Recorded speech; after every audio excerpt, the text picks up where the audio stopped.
Amazing grace, how sweet the sound that saved a wretch like me. I once was lost, but now am found. Was blind, but now I see. 'Twas grace that taught my heart to fear, and grace my fears relieved. How precious did that grace appear the hour I first believed. Salute, salute, salute to the chat. Welcome, Jada LaRue. Welcome, Miss B Finesse. Welcome, Gail. We all over here tonight, aren't we, Gail? We just out here in these YouTube streets like it ain't no tomorrow. Like we ain't got nothing better to do. I tell you. Welcome, G. Albert. Welcome, salute to you. G. Albert, we have a lot going on, G. Albert. First of all, let me let y'all know what's happening. Salute to you. Salute. We have a lot going on, everybody. So I'm just gonna get everything kind of wrapped up to let you know what we got going on this week. almost into next week and kind of a lot of things that we're going to be putting together. First of all, I want to thank each and every single one of you. I've been getting a whole lot of good vibes from all of the mental health videos that's been dropping. I've done those in miniature series because I know everybody doesn't want to watch a 4-hour live stream. But at least if we can watch 20 minutes, 30 minutes, we can get a lot of good nuggets out of those 20 and 30 minutes. I'm going to be putting together a monthly platform of mental health professionals that's going to come to the platform and speak in different areas of both mental health and mental illness. So I'm going to take that as a year-long project to discuss mental health and mental illness. And if you've been watching, mental health is keeping our minds sane while we're going through whatever we're going through, and to keep it sane. Mental illness is when it's already a sickness there. And we're going to really get clarity on the two. Another topic that's going to be discussed is we're getting ready to do a whole book review. I just reached out to Obsidian Media Network. Obsidian is one of the founders, leaders of the Manosphere. And his book that he wrote called The Book of Obsidian is going to be one of the first books that we're going to look into. Now, we're not going to do the entire book, but we're going to actually do a deep dive in some of the chapters and be able to speak on these chapters. And so he let me know that as soon as I'm ready to put that on, he wanted me to reach back out to him. So we may even be able to have a visit from Obsidian himself that can at least be able to hear what's going on with his book, what we think of his book, certain arguments he may give that's in the book that maybe he needs to bring clarity to. And I'm not saying that in the sense of something negative. So what we're talking about is, what does this book got to offer? What does it have to say? Now, I have been reading the book, and I have to give props where props is due. It's a good literary book. It's a good informative book. It is a book that I've seen. I can tell that he has to be somewhere in my historical generation, because there's a lot of things that I can relate to historically that he does put in the book. I will also say it's not a lot of blame game. It's not a lot of blame game. It's a good, well-rounded, well-thought-out book. And I'm not one that usually buys, and I'm going to be honest, I don't really buy a lot of content creators' books because, personally, they're trash. This book isn't trash. It is actually a good book. So, if he's listening, shout out to you, Obsidian. Shout out, sir. Much respect to you. Very good book. So we're going to go through that book. There's other books that we're also going to go through. So, little by little, I'll have a book list. Another thing that we're going to be doing is I just shouted out to an actual police officer. He's a retired Officer Daly. And he's going to be coming here Monday to discuss, first of all, who he is as a person. That's going to be the main frontier. And then we're going to talk about some of these issues that we seem to keep bringing up dealing with police officers, especially African-American police officers. And we're going to take some real deep conversations about police officers, their job, and what they do, how we treat them, and how they treat us. So we're going to have an intellectual conversation because there's going to be so much that's going to be going on with that subject that, again, that might be something that's going to be a little bit ongoing so that we can come up and really have solutions and understanding about being a police officer. Another thing, I think I already discussed that we're going to definitely be having mental health awareness every single month. We're going to definitely be doing deep dives into books. Now for the ladies, forgive me, right now I call it Real Men Read. But you ladies better be here in the Real Read Men section. And if you don't want that title, then y'all help me come up with something and we can definitely use it.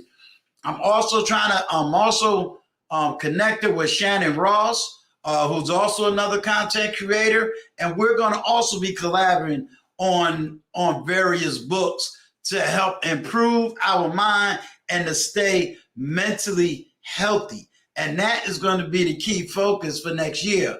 Growing our minds, growing our bodies, growing our souls, and developing as these things go forth. As you know, we're waiting on Kosher Clinician to come through, and he is on his way. So you got to forgive the delay. Let me give a shout out to Wally, who's been running these YouTube streets and letting me know some great, up and coming YouTube content creators. So we're going to definitely take a deep dive into some of their content and take a dive into what's going on with them. I also want to give a shout out for a lot of young men who has been reaching out and basically opening up and talking about what's going on in their own personal lives. And I'm not going to say any names, but I just want to thank each and every single one of you for trusting me with your situation and trusting me with the things that you got going on in your life. Shout out to Big Bad Bull. So I just want to thank you for that. If my boy We Ain't Signing is listening, let me shout out to you. I know I was supposed to give you a call yesterday, but me and We Ain't Signing, we're going to also be doing some things together as well. Taking some dives into various areas within the manosphere. One of the areas we're going to take a dive in is Black Men Save Yourselves. We're going to really get a better understanding of what that means and taking other deep dives into other areas so that we have real understanding and real intellectual dialogue into these areas. So that is going to be coming up. So as you can tell, this platform is going to be very serious. It's going to be based on intellect. It's going to be based on knowledge. It's going to be based on growth. It's going to be based on understanding. And we're going to have those things. And men, what you're asking for, I am trying to produce. And so in producing that, you got to get the word out. You got to get the word out. And we got to get this word out because we cannot be stuck listening to the same thing over and over, which is problems, and no one is willing to open up with solutions. And so this is a platform that will hear the problem, but I'm fighting more for the solutions. More for the solutions.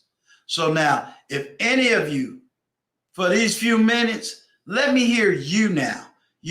I'm going to actually drop the link early than I normally would, but let me hear from you, whether you just want to speak on a situation, whether you just want to give a suggestion, whether you just want to give a shout out. Let me hear from you and what you may have going on or some ideas you want to see brought to the table. So I'm giving you these few minutes before Kosher Clinician get here to come up and have a quick conversation with Uncle Stu. Also, let me give a shout out to Sir Hale Speaks. He is one of the sponsors of this live stream. So salute to you, sir.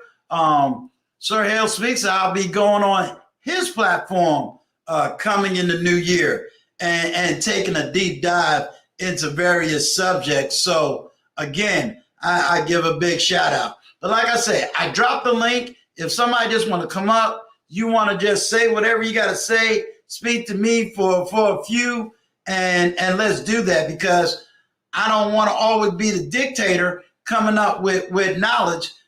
This is your platform too. This is yours too. I told you, each one of you is not just a number to me. You're a person.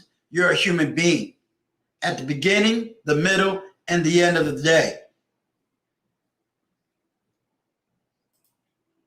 Shout out to you, Miss B. Finesse. Hey, Uncle Stu, can you hear me? Yes, I can. Okay, good. How's your day going? So far, so good. Good. I've been able to relax. Couple business calls, couple going up in people's chats. But outside of that, doing good. Yeah, I seen you. You know, I seen you. Well, I want to give a shout out to you and your journey. I see how you're moving on your health journey.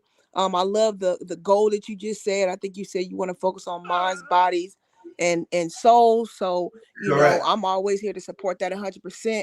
I love how you said that you know you're focusing on not the arguing, but coming to a head and figuring out what's going to happen and what we're going to do. And so you know, as far as that journey and those guidelines, I'm just excited to see all the things that you're going to be offering. So my question to you, Uncle Stu, is Mm-hmm. as far as the younger generation, what do you think as far as the older generation? I'll say 55 plus.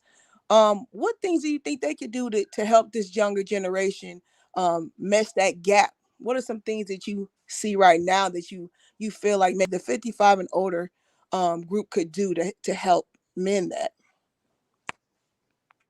Mend it. Start something, Uncle Stu. So somewhere to start. Something we can let other people know from your eyes. What do you see? Or what are some things that you've seen have improved? I guess we could say that. What have you noticed so far? I think that's a slippery slope. And let me tell you why. And I think that's something that I'm gonna even look at Big Bag Bull to see what his reaction or response is. That's a double-edged sword because I can argue on one side that 50 and up really doesn't owe a lot of people a lot of things. I Mm-hmm. think that's a conversation, that's a deep dive. Is do the 50 and up really owe anybody anything? Because again, it has to be a dual conversation. Does a 20-year-old really want to listen to a 50-year-old? Most people, I would say, a 50-year-old can talk to is going to be somebody 35 and up. It'll be very hard for Mm-hmm. somebody in their 50s, overall, to really communicate with 20-year-olds.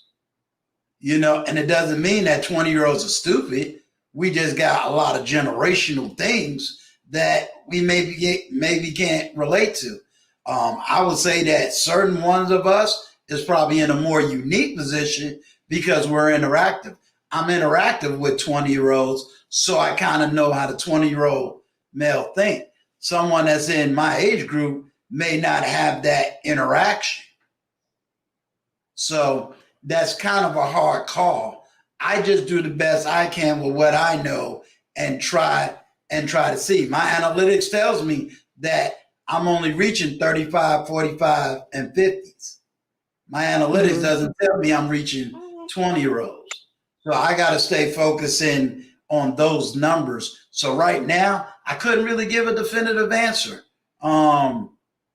Sahel Speaks, do me a favor. Can you just come up? I think that's a very good question. And I'd love to hear what someone else got to say. Sahel Speaks is, in the 35-year-old range.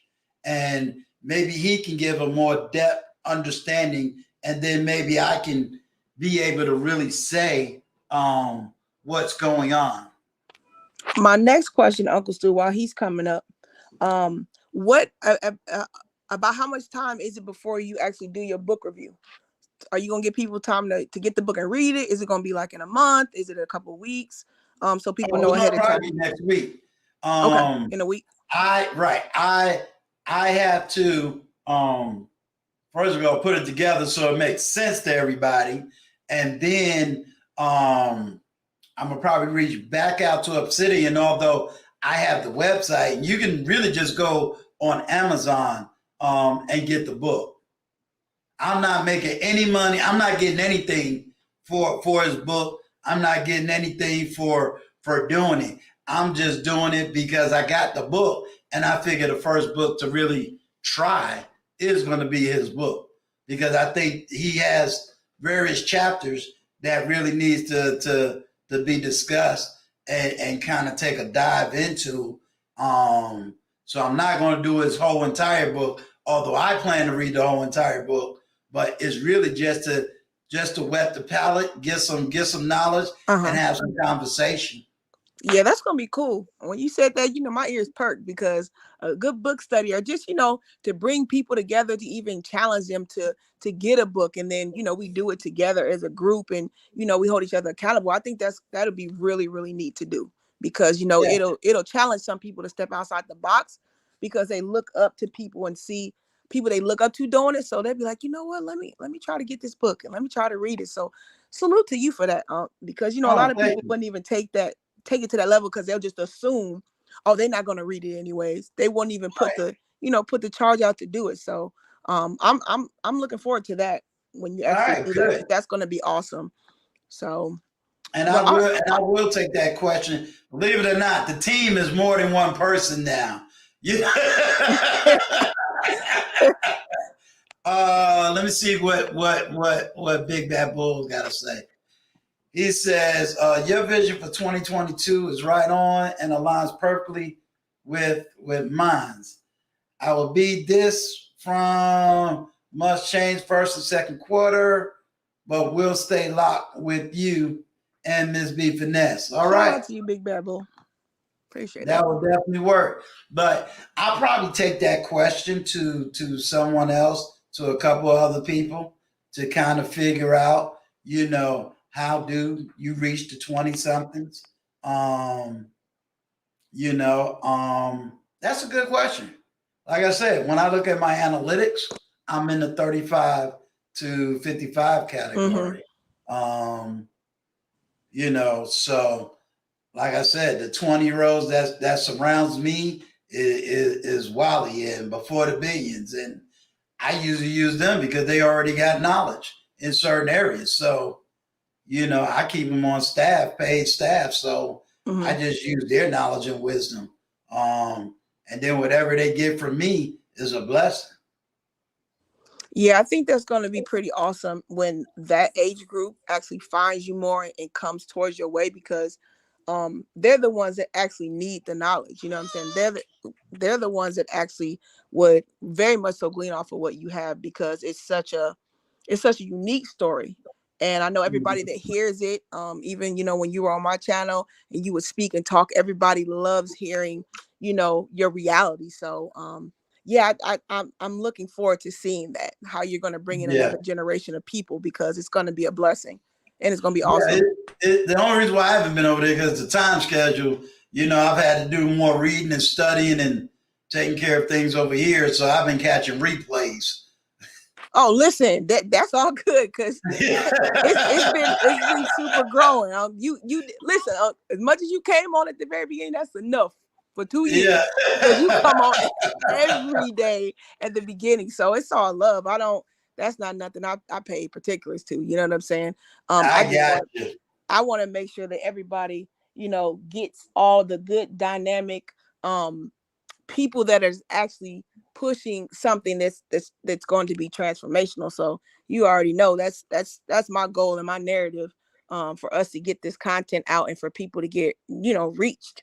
So but Yeah. all right, Unc, I'm gonna step down. Okay. So I just wanted to, like I said, come up, salute you, Brown Eyes, and I'm always in the background supporting. If you don't see me, you already know that I'm doing everything to make sure your message gets where it needs to be. Oh, appreciate you. Appreciate you. And check your Appreciate. email too, Unc. Okay, I will. All right, blessings to you. All right. Blessings. What's up, Wally? Hey, Uncle Stu, how's it going on, man? Doing well, sir. Doing well. All right. I got one of your people coming on tomorrow. Yeah. So yeah, Yeah, I but saw that too, I read your comment. You said 20-year-olds. Let me see. How did you put this? I'm speaking on this. 20-year-olds are hard-headed in most cases, but I think it's a double just based on how they choose to see it. Well, That's a doable meaning. yeah, let me say something about that. I said it on another platform. When I was 20, I thought I was smarter than a whole lot of people too. You know what I'm saying? Right. And I don't necessarily say 20-year-olds is hard-headed per se. What I will say is, based on how you was raised up and what you learned, what you understand authority is, what you understand eldership is, and how much accountability are you willing to take, is going to be whether or not you're willing to grow and to learn. What I find sometimes is that this idea of understanding authority and understanding eldership has definitely faded away. I grew up with mother and father from the South, and with them talking about being from the South, you had no choice but to respect your elders, whether you agree with them or not. Um, so that whole dynamic has totally changed. Now, I'm not going to say everybody is no respecting of elders, but you definitely had to respect them when you was younger. So it's just a dynamic change. We got a lot of changes, and either you go with the change or you get slaughtered by the change. I think when it comes to understanding 20-year-olds, I gotta first understand what's going on in the 40s. I gotta understand what's going on with my 30-year-olds before I can take the deep dive. And then it may not be for me. It may be for me to educate the 30-somethings, and it's the 30-somethings that educate the 20-somethings. Right. You So know, so basically, you just gotta, get them in you gotta brackets. know what lane you stay in. Yeah. I mean, So go ahead. no, what I was gonna say was, yeah, because just looking at that overall, because when I was in those, those places in those areas, most of them, I mean, most of them ain't, they're not too foolish as, they're not too foolish. It's just, I think it is just the fact is, I think it's the balance, right? I feel like if you don't get heard, it's like it's just gonna keep being what it is. If they're not hearing, okay, well, this is how it is. I think this is how it is, and then this is and then both sides are able to see what the issue is and then how it's being presented, then I think that's really just the problem. I don't think so it's hard to get the 20-year-olds. I think it's really just seeing the balance of what we are talking about as far as between us as men and women, and then for that figuring out, okay, here's the clear visual or aspect. But I think with that, because depending on where certain people choose to watch and be on, well, that's gonna be the hard part, because you have to think about those content creators that play a part, like CG with her whole deceased black boys comment. Well, let me say this. That is an excellent point that you made. Very excellent point. Um, but I always got to look at it from a different angle, and here's the angle I look at it. Positive always outweigh the negative. You understand? Strength always outweighs weakness. So when I say that, it simply means that as long as I'm putting the positive and showing results, my results will outweigh anybody that got a fantasy island philosophy. You understand? And what is the results? Me getting up here and putting out the best of content. Me being able to show you what it looks like. What does two men who disagree, how does it really look when they're on a platform together? How does it Mm-hmm. look for two grown men to interact? How does it look Right. for black men who are in business together? How does it look when you have two black men who have two separate businesses? How do they interact? You cannot be what you cannot see. Yeah, correct. Okay. I can Mm-hmm. say a whole lot, but you have two eyes for a reason. What are the two eyes? Two times the vision. What is your Right. ears? Two times the hear. What is your mouth? One shot deal. You Right. understand? So if you have never seen what a healthy family looks like, how can you replicate it? If you have never seen two men talking, how can you replicate it? If you're a woman, if you've never seen what a woman and a lady looks like, how can you duplicate it? I can show you numbers, fact, data, statistics. That all look good. That sounds good, but the reality is, what do you see? So if I say the sky is blue, but you don't know what the color blue look like, you have no clue what I'm talking about. If I sit there and I say, well, women should act this way, men should act this way. Well, if you've never seen that, how do you know what it looks like merely by words? Okay? We love to say life and death is on the power of the tongue. True, but there's missing parts to that statement. That scripture comes from a place where you have to see what the picture looks like. So if you don't know what something looks like, you can't imitate that power.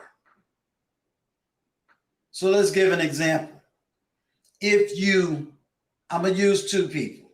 Say you look at Big Bad Bull, and you see him working every day, handling his finances, always at peace, don't argue with nobody, speaks to everybody. Then you see another man who don't go to work, drink every day, fuss every day, argue every day. And the one that's fussing and arguing is telling you how to be a man. You're going to say, well, wait a minute, what you're saying don't match what you're doing.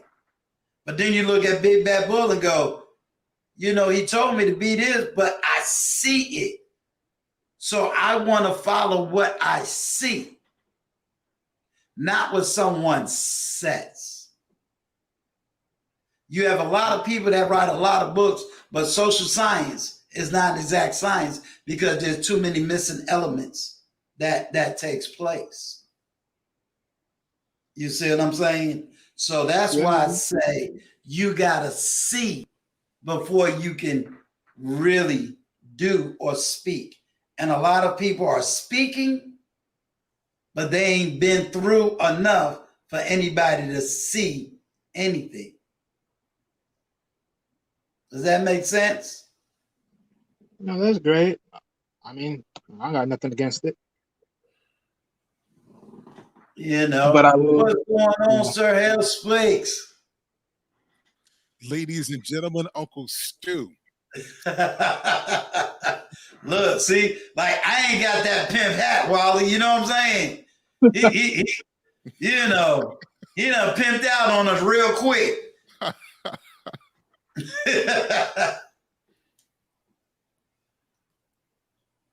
So let me, you all good now, Wally? I'm gonna speak to Sir Hale Speaks.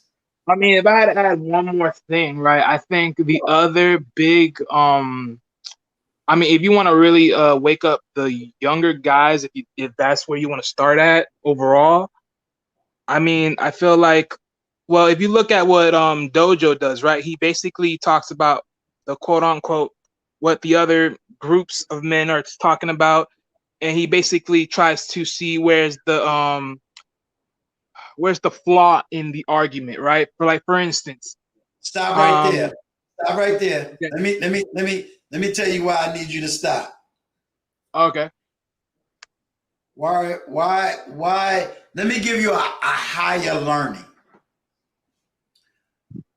Why would I spend my energy looking at flaws in arguments instead of spending my energy being the best person I can be? My life is the flawless one. I could sit here and have the most intellectual debates, argue every single point, and because of my background, I can probably win a whole lot of debates. But how is that going to help you? Well, here's my thing with that, Uncle Stu, because you say, well, basically what you're saying is worry about amongst yourself and then push yourself to being the best you can be. But I'm gonna say this, I'm gonna say this real quick. If that's the case, my thing is this though. If we keep letting the talk be this narrative, right, that you would say, my thing is, then how does the narrative be broken? Because you can sit here and say, okay, well, let's worry about being the best we can be, and that's what's gonna be That's going to be the action and the proof. But if the narrative keeps being the narrative and not letting it be broken and put to rest, then where does it all lies then, if we leave it that way? Sure. The narrative is broken by action. It's not broken by words. No, I know that part, but Stop here's right my there. thing though. You remember we talked about 20 and the 50-year-old? You Right. remember we said that? Okay. I know. Remember I said, you remember I said you can read anything in a book, but my life is the example that's written above the book. You understand? Right. You're about to argue based on books. I am the living example. Do you understand? Okay. Do you understand why I say the 20-year-old cannot educate the 50-year-old, at least when it comes to what is his life? So let me ask you, so here's what I mean by that. So that way there's some knowledge and some wisdom that comes out of this. You ready? Go ahead. You got theory. I got practice. You got theory in what something shouldn't work, but I'm the practice that it does work. If you have never been through the rain, how you going to debate me about the rain? If you have never been through the fire, how you going to debate me about the fire? If you ain't never been married, you can't talk about marriage. Period. Period. Sit your ass down somewhere, boy. If you ain't never been married, you can't talk about marriage. Why? Because you don't understand it, because you ain't never been through it. You understand me? If you've never been broke, busted, disgusted, and had to get it out the mud, you can't tell me nothing. If you already at the top, you came from the top, and you ain't never understood the bottom. I don't care what book you read. Do you understand?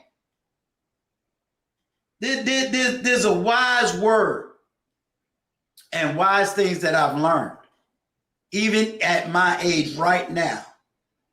I made it clear I would never use the word Pookie and Bray Ray. You want to know why?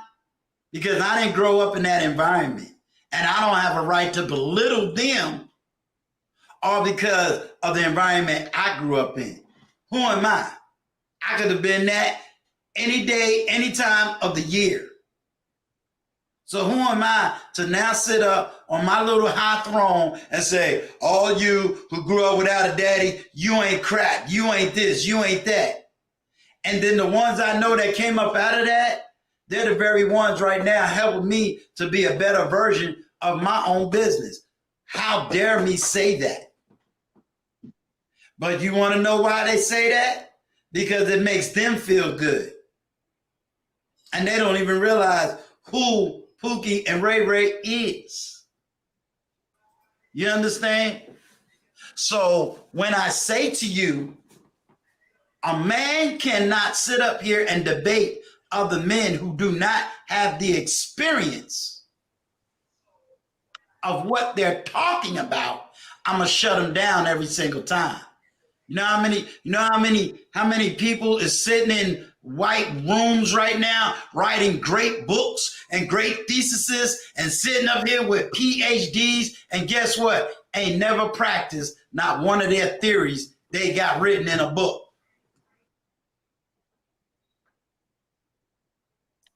Do you understand, Wiley?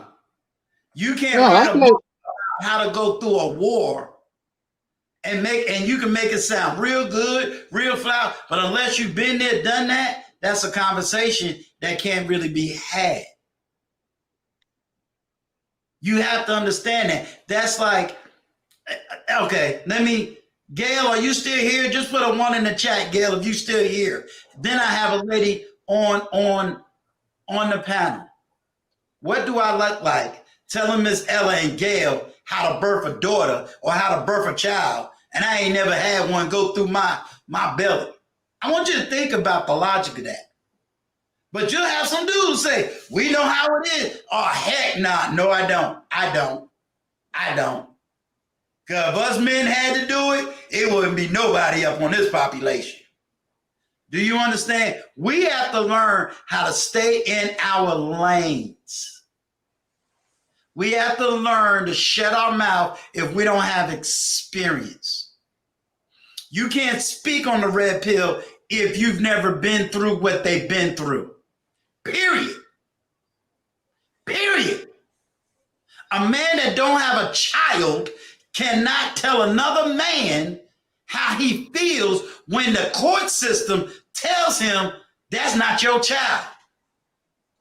When the court system says we taking your child, I don't care if that child was conceived in marriage or out of wedlock.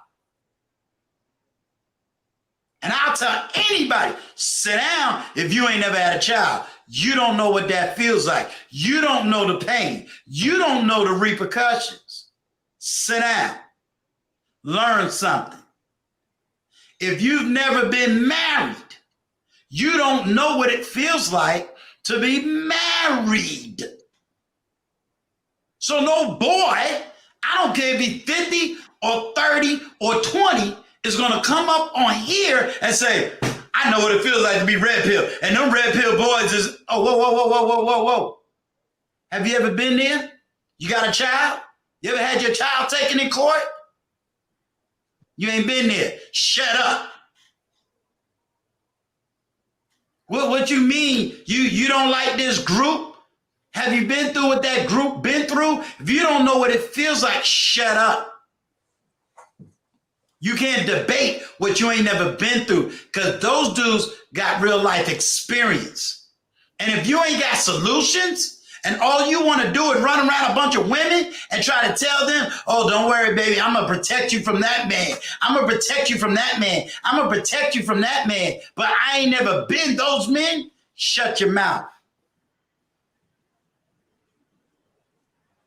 Do you understand? See, you done switched the narrative. Now I got Kosher Clinician coming on. He about to get fired because I'm quite sure he was listening in the background when you said what you said. See, now you're gonna fire this North Carolina ego pride up in here. Fire for your mind, brother. What's going on? Fire for your mind. I got some fire for your mind. What's going on, dog? Now you done got him upset now. I haven't been listening to the conversation, but I'm ready to chime in, man. How you doing, sir? I apologize, man. No. You're fine. I already knew that you was coming. Lady, you told me everything, and I was able to, have some conversation and just bring people up. So I got to finish hearing, Sir Hale Speaks. Ms. Ella, as you know, my guest is here, but I didn't want to leave y'all in the wings. And then I can sum up to Kosher exactly, what's happening. And then, we're going to go into our conversation because he's going to bring a different perspective than what we had before. And I think we need all kinds of dynamics. So let me shut up. Let me holler at my boy. We ain't signing itch. See, he can say itch on my platform. Sir Hale Speaks. We cool over here.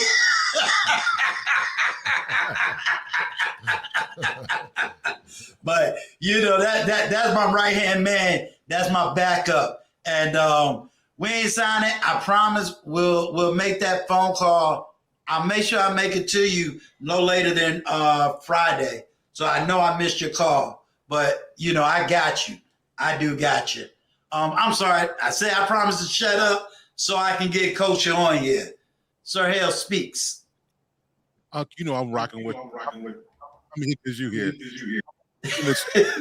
I'll be around. Kosher, the clinician. Good to see you, sir. Good to see you too, brother. Pleasure. Bring it to you live from the Tar Heel State, the greatest state in the union. Yes, sir. Greatest state in the union. Miss Ella. I'm gonna make it brief. Can you hear me, Uncle Stu? I sure can. I'm gonna make it brief since Kosher came up, and shout out to you. I'm in North Carolina too. Wow. Most of my family's in that Research Triangle area. Oh, My no doubt, parents no were doubt. born and raised in Chatham County, North Carolina. Yeah, Chatham, right. That's not Yeah, too far. okay. Right, not too far. I used to live in Greensboro, North Carolina for almost 17 years. And I worked in High Point. But just wanted to take a minute to tell you, Uncle Stu, that appreciate your channel, appreciate you keeping things positive. I remember I spoke to you maybe a month ago on Miss B's channel, and I just so appreciated your honest and kind and authentic feedback to just a question that I had. Yes, And ma'am. I tell you, I sit and there's all the dialogue that's going on now between relationships and men and women. And I'm an early morning person. It's like I got up the other morning and there was a show with a panel and they were on from the previous night. And I said, oh I know what you're talking about. tell you what I really feel is I don't know if there's any one solution to solve any of this, but what I do think, I think you have a lot of, I used to say broken, but I think you have a lot of bruised people, and maybe some bruises are deeper than others.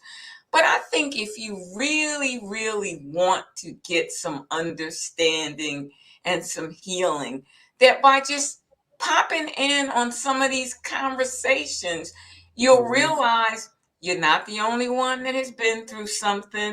Somebody else has a similar, story.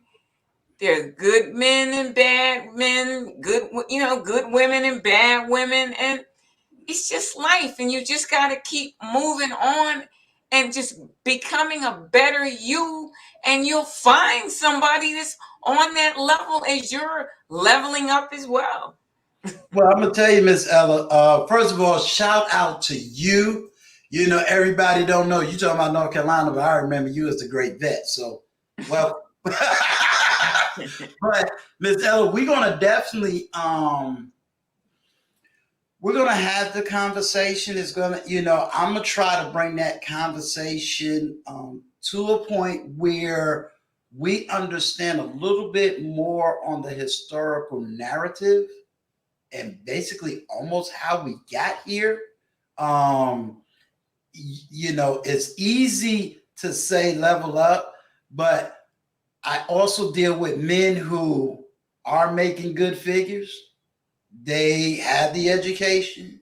They're doing just fine, but they can't find the right woman. And but I'm saying men and women. I'm just not saying men. I know. This is not debating it. I'm just trying to give you a general understanding. And then in speaking to another one of my, people that I keep close to me, we started a conversation, and I think we're gonna definitely go into that conversation. Right. I think that there's certain areas of businesses and certain jobs where these guys do make the 100, 200,000. But what comes along with it is something a lot of women don't understand. And when you take deep dives into divorce rates, and you say lawyers, highest divorce rate, doctors, higher divorce rate, certain entrepreneurs and business people, high divorce rates. That's because the outside world don't realize the work these men got to do. So, That's a lot of stress that comes along with that. That's right. And speaking, and then we have a court system that is totally altered. Totally altered. So a lot of what you're seeing is men who was never allowed to speak on ABC, NBC, CBS, cable news networks. They wasn't allowed to for fear of losing their job, for fear of all kinds of stuff. And so what you're seeing now is YouTube. Right. Because now they can control their own narratives. No longer can. And I think that's wonderful. And I think that's a big step in the healing process itself? Absolutely. I'll just be honest. I never Right. understood. Like, I was listening to a show the other day, and the men were saying they were upset because you've got these old narratives that are out there that are constantly stereotyping, Black men in a negative way. And they're just tired of hearing it. And I never really thought about it because I've got a father who raised me. I never had that narrative, but I can see how if you're a Black man and you're trying to do good, positive, and that narrative still gets smeared all over you, I can understand how that's a problem. And and as nice as everybody says I am, I lived through all of that. I was the Black man that raised my own daughter. I am the Black man that was able to get my daughter out the court system. I am the Black man that was accused of certain things and had to prove myself innocent. I am the Black man that they keep saying is still the negative, evil, whatever you want to define me as. I'm still that man, regardless of what I say and do. I'm the Black man that goes to the store and the Black woman look like I was the one who hit her last night. I had nothing to do with it. And then the white man that's behind her, or the Asian man gets all the smiles and the loves and the hugs. And do you understand? So I'm still that man, regardless of my degree, my income, my military service. I'm still that man. But I think just your authenticity is helping a lot. Well, thank you. Well, thank you. Thank you. And I guess we're going to spin that narrative, and we're going to let Kosher Clinician kind of see how we can try to have the intellectual dialogue without the blame game, just the intellectual dialogue. Right. All right, I'm going to drop down. Thanks a lot, Uncle Stu, and keep all up right, thank you. Thank you. Kosher Clinician, I appreciate you coming. I already knew that what your time schedule was, and that was perfectly all right because it gave me a chance to kind of talk to everybody, and get them kind of caught up on what this platform is going to do and be about. How much time do you have, Kosher? That way I know. Man, we can roll an hour 15, hour and a half, hour. No later than an hour and 30, but at least okay, no problem. No problem. We'll play about you as we go along. However long you need me, I'll tell you when I need to drop off. I know I can give you an hour. Okay, that's cool. My first question is going to be just tell everybody in the next 5 minutes a little bit about who you are, because some people don't know you. So just tell everybody where you're from and your clinical background. So my background, Uncle Stu, is very diverse. I am the Kosher Clinician. I came with the Kosher Clinician based on Hebrew. In the Hebrew, the seven means, or the skavah means complete. In theology, the gospel said that God rested in 7 days. So I came up with the title, the Kosher Clinician, because many times, Uncle Stu, in these men's spaces, similar to what you said earlier, men are not giving the wherewithal or the privy to speak truth to power unapologetically, and also from a masculine construct. And so I am a licensed therapist. I hail from the greatest state in the Union, the Tar Heel State. My background is very diverse. I have 3 degrees. My first degree is in law enforcement. I went to school to be a cop, but I actually worked in mental health corrections as a mental health corrections officer. 2 years with that, very stressful job, but I went through it. I got my second, I did 7 years with the Department of Juvenile Justice, working with adjudicated youth, some of the worst youth in the state, sex offenders, gang members. A job, man, that was so stressful. Most people stay from 6 months to a year. I did it for 7 while I was going to school, working full time. Graduated with honors from North Carolina Central. And then from there, I went back and got my bachelor's, then went back to Central and got my license in special education. Taught school for 5 years in various areas in North Carolina. And I did it, Uncle Stu, to more or less derail the school-to-prison pipeline, because I know and you know that many times Black boys, Latin boys are more or less not giving the proper instructions, but also many times they are targeted or caste type based on their ethnic origin. And it's not just Black boys and Latin boys. It was white boys too, boys in general, because I feel, Uncle Stu, that there is an attack on heteronormative masculinity. And so from there, Uncle Stu, I went to the University of North Carolina at Chapel Hill, where I got my master's in clinical social work. I am a licensed therapist now with a very diverse background.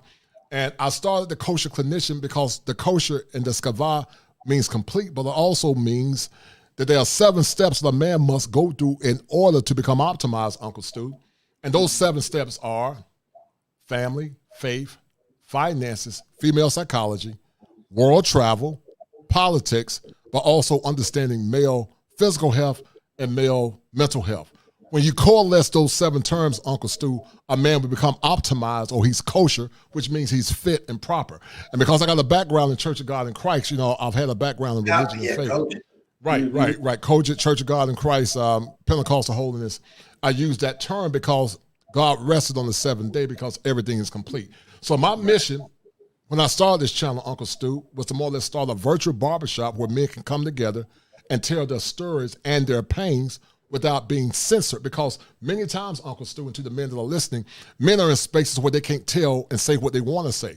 And what happens, Uncle Stu, when a man can't say what he needs to say, as you often say and call me on your show, that a broken man is a hopeless man. A hopeless man is a dangerous man. Implosions turn to explosions, and when implosions turn to explosions, you have what's called social chaos.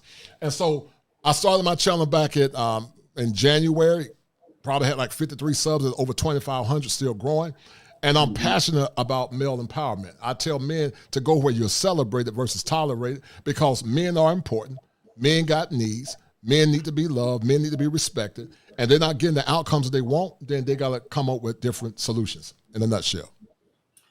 Excellent. Let's go back minimum 25 years. Miss Ella asks a very good question, and I think it needs clarity. What happened to us men, say, from the 80s to, let's say, now? And when I say the 80s, I was made aware. For my generation, growing up in the 85s, in major inner cities, you had the crack epidemic, which destroyed families. Right. But it also, which is the irony, it destroyed families, but it also pushed Black families into suburbs, and it also began what I call the remigration of the South, because you had everybody from New York, Chicago, Jersey, California, leaving those type of cities and coming towards the South, which gave the South a whole different issues and whatnot. But what happened? Well, listen, I think that the crack epidemic definitely played a role, but this is a very nuanced issue, Uncle Stu. There are many layers to this nuanced issue. I think it started more precipitously before then. I think the crack epidemic really exacerbated it, but I would say, Uncle Stu, that it really started with the Lyndon B. Johnson administration, where with the Monahan report, they were shocked because they were thinking that as Black men were given gainful employment, more of our women would have been loyal to the family. But what happened, instead of the women being loyal to the family, they stayed more or less in tune with government subsidies. Because the Monahan report, and I might not be 100% versed on it, but when they did this study back in the 60s, they were trying to empower Black men and try to, I think, more or less give them the empowerment through employment.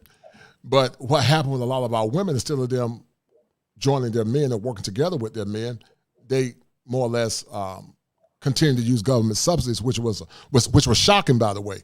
And so there are many layers to it, but I think it started with the Lyndon B. Johnson administration. I think it started with the disenfranchisement of the family.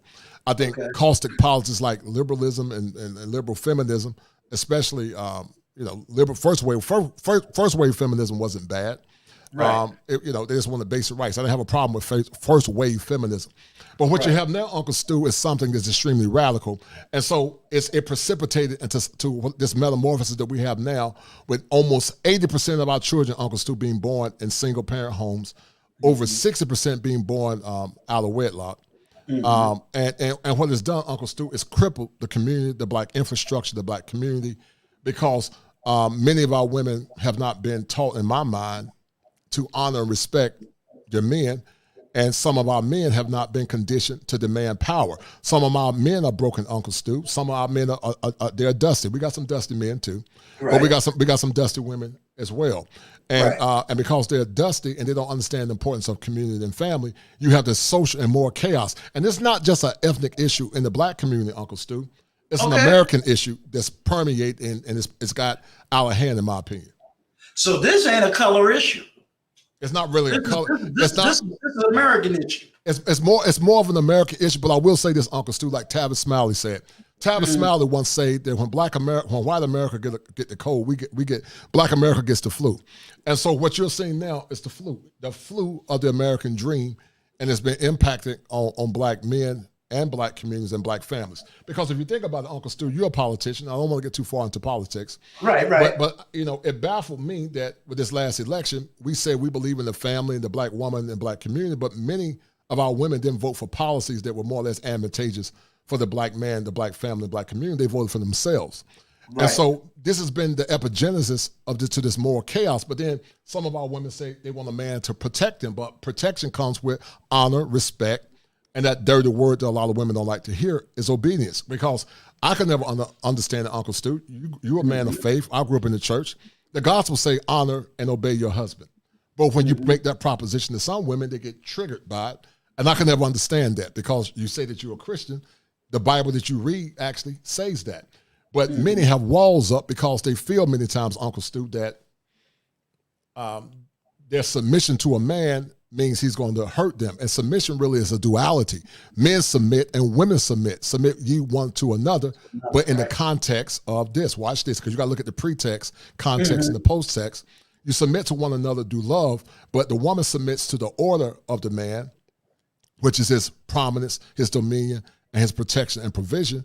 And the man submits by giving that woman his love. He loves that woman. Like Paul told his disciples, he said, love your wife like Christ loved the church. So men are supposed to love their wives, to cover them, protect them. Because the love currency for a woman is emotion, it's love.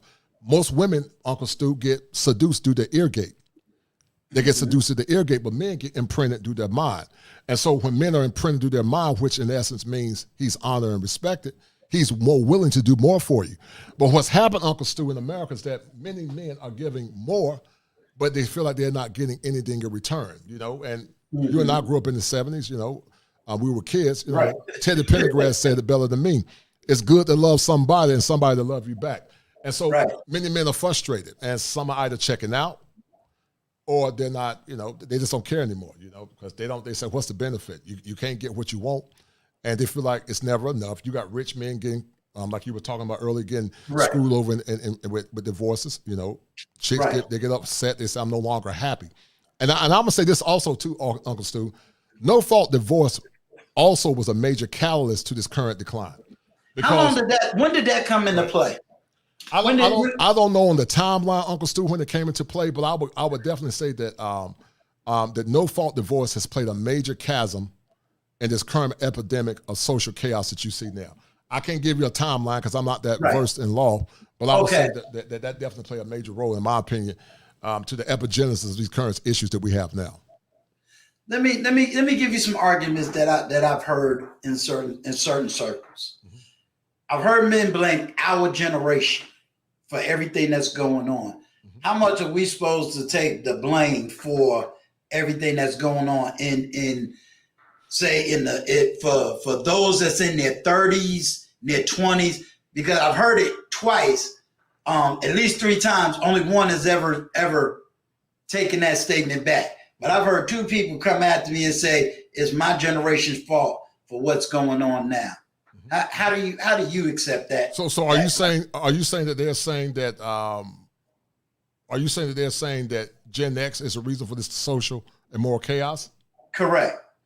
I think there's some truth to it. I think it started with the boomers. The boomers gave the baton to Gen X, and Gen X started the bonfire. I think there's some truth to it as it relates to our women, because, and maybe even some of our men. But see, here's the kicker: over 53% of men are not married, never have been married, don't have children.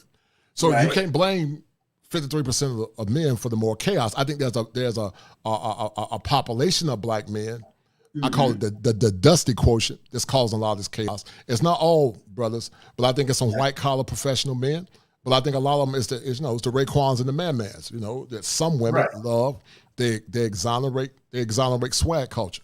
And so I think what's happened is that, with this rampant promiscuity, I think which started with some of our Gen X women, because I'm going to start a series called Gen X Nexus. It's funny you talk about that. I'm going to start a series called the Gen X Nexus. I want you on that show. But the Gen X Nexus really was the breaking point, Uncle Stu, of this current moral chaos that we have now. So I think there's some truth to it, because I remember in high school back in 90, it was still a stigma for a girl to get pregnant in high school. It was looked upon as bad. That is correct. You remember that, Uncle Stu? There was still a time when being pregnant in high school. But it seemed like around 2000, 2005, you start hearing goofy stuff like "my baby daddy," and it's morphed into some this. I don't resonate with this generation, man. The stuff that men tolerate, I would never tolerate it, because I'm from the old school. My parents are still married. My parents been married for over 50 years. I've been married for almost 25, 26 years. But I grew up traditional, old school. You don't see it as much anymore. But I still think Uncle Stu, men at their core are very traditional, and many men at their core want a traditional woman. But I think our men are still traditional, and many of our women have become modern. But I would say one of the greatest catalysts to this current decline definitely was no-fault divorce, in lieu of some of the Lyndon B. Johnson issues. And I think, as I said earlier, that Gen X definitely got the baton and started this explosion.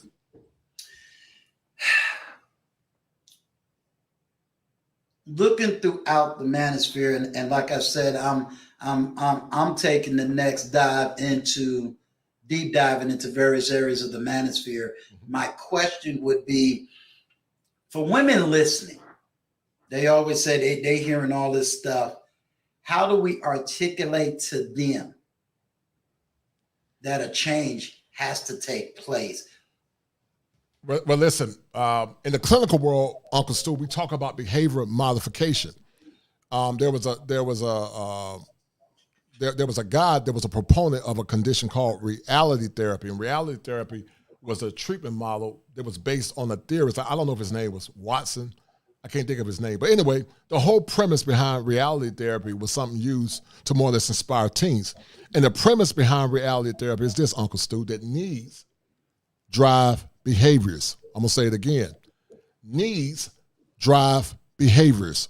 When a person does not have the proper ability to more or less talk about their pain and to share what they need in relationships, then eventually one or two things happen. They can become either vigilantes, they can suffer on the inside, or they can just become indifferent or become apathetic. I think some men are very apathetic to the current conditions that we have now, Uncle Stu.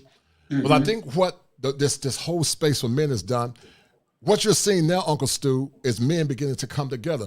On the Kosher Clinician, I had two concepts. One is the Manhood Chronicles, which is synonymous, Uncle Stu, to something called group therapy, right? And so in group therapy, Uncle Stu, there are 8 prevailing principles. 3 of those prevailing principles, one is universality. Universality is something we all share and that we all have a common understanding of. Universality means we all share the same problems and the same commonalities. Many times on my show, Uncle Stu, I said, whereas men, we may not agree on all things or ideologies, Uncle Stu, but we come together as allies of a common cause, only to dissipate when the crisis is over. So that's the spirit of universal brotherhood, universality, where men from different parts of the world are coming together, taking notes, Uncle Stu, and they sharing their pain and story through what I call, Uncle Stu, a group catharsis. A catharsis, Uncle Stu, is the emoting of the masculine man, where men emote and talk about their pain from very different dimensions, whether it be divorce, whether it be heartache, whether it be racism, whether it be systemic issues in the courts, whether it be female nature. They're talking about their pain. And then also, Uncle Stu, another concept is called sharing. Men begin to share information about what's happened and what it's done to them mentally. Now, here's the difference, Uncle Stu. You and I live another day to tell our stories. Watch this.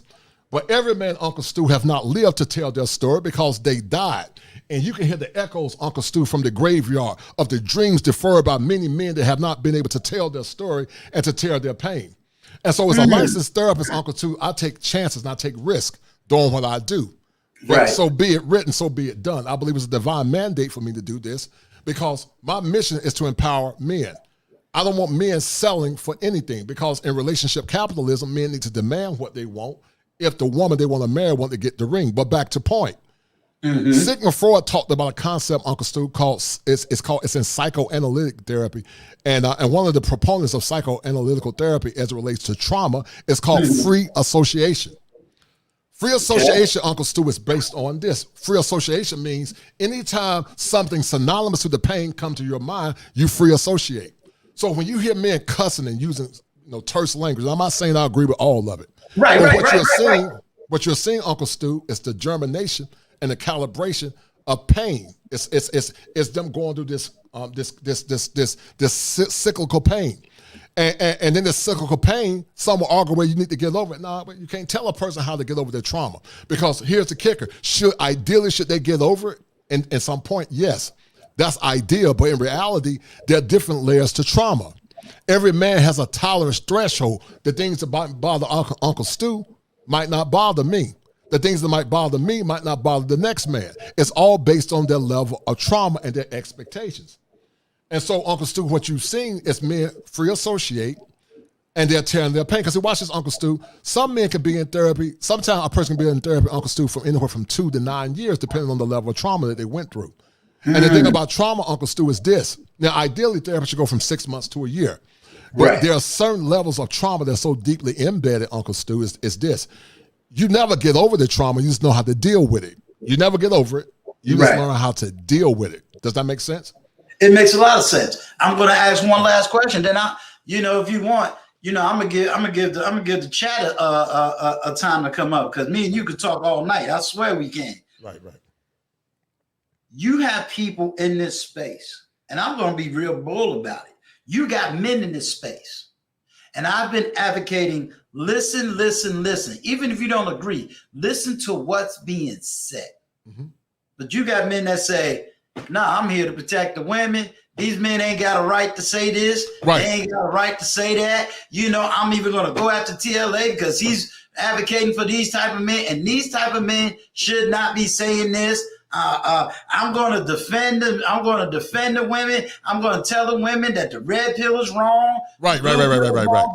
They just doing all this finger pointing. Well, listen. But they've never been through this. How do we deal with this type of toxicity? Well, I'm going to do a show at some point, Uncle Stu, called "His Pain Weighs Less Than Her Pain" in response to what you're talking about. I already got that thought in my mind. His pain actually weighs less. For the last 50 years, there were songs like "Ain't Nothing Going On But the Rent." You got to have a JOB if you want to be with me. I don't want no scrub. A scrub can't get no love from me. Black men ain't shit. Excuse my language. But black men ain't shit. They don't take care of their family. Black men and they were doing it back in the 90s, Uncle Stu, when I didn't have nothing to do with none of it. Because Uncle Stu, I was a good guy. I didn't have no kids out of wedlock. I went to church. I was working hard. And so what you're seeing now, Uncle Stu, is that because this is a very matriarchal culture, I call them sycophants, simps, and white knights. And there's a terminology, Uncle Stu, that I created called the unconscious simp. We talk about unconscious pathologies as it relates to the mind. There are many unconscious pathologies that many people have and they're not aware of it. But the unconscious simp, Uncle Stu, aligns himself through a matriarchal culture with the sycophant, the white knight, and also the simp. But the unconscious simp is this. He supplements irrational male patterns. I'm going to say it again. He supplements, Uncle Stu, irrational male patterns. Because we got a culture of men that worships the queen bee. The queen bee dictates to the men what to do. And you got what's called drones, Uncle Stu, that do what the queen bee tell them to do because they're not men. They're cream puffs. They don't have a backbone. They don't stand for anything. Because the crazy thing is, Uncle Stu, the stuff that black men tolerate in America, other cultures of men don't tolerate it. When I was in Brazil, I heard somebody saying a story where the Puerto Rican woman said, wow, they love black men because they're black and they're kind and they're very egalitarian. But in other cultures, they don't tolerate the disrespect black men tolerate because they have a patriarchy. This is a matriarchal or gynocracy. And so what the unconscious simp does, he aggrandizes the queen bee because he wants her favor. But in essence, what he doesn't understand is not making that queen bee respect him more. Because see, a drone, his main mission is to have sex with the queen bee. And so some of these simps and these sycophants are just trying to get between these women's legs. They don't really have their best interest, but they try to get between their legs. But then it's also part of Uncle Stu is that they were raised in a condition where they were taught to serve their mothers. And because they were taught to serve their mothers, they don't know what true masculine power looked like. Because many times, Uncle Stu, their fathers were more or less tap dancing for their wives, dragging their knuckles, talking about happy wife, happy life, instead of saying happy us, happy life. Yeah. And so what I'm saying, Uncle Stu, the stuff that men tolerate now, I would never tolerate it. I would never tolerate it. Like I told somebody, as much as I love my mama and I love my sisters too, but if they try to challenge me as a man, they can get this work. I don't care who it is. They can get this work. I'm 6'6", and I got the voice of Zeus. And I wish a woman would try to control me and disrespect me as a man. I don't play that. So what you're seeing now, man, is men coming together and saying, to hell with it. It's time for men to speak unapologetically, but always you got a sim agitator to come in men's spaces trying to stop the movement. When men say, I can't find a traditional woman in America, so I'm going to travel abroad, some say, oh, he's weak, he can't get women. But, you know, in relationship capitalism, Uncle Stu, I've always believed that a man should go where he can get the best value for his money. Does it mean that he don't like American women? It's not saying that. But when men begin to date, almost like good guys a lot of times, Uncle Stu, are seen as boring. Men that work hard, you know, I think, you know, you talked about some of the things you went through. You went through abuse. But the good guys seen as boring because some of these women were imprinted by bad boys. And so because they get bored quick, you know, you can bust your ass, you can provide for them. It's never enough. It's never enough. So what men are saying, they're saying enough is enough. Right. Patrick Henry said, Uncle Stu, give me liberty or give me death. Give me death. That's right. And that's what I did a show called The Exodus, and that was one of the best shows I ever did.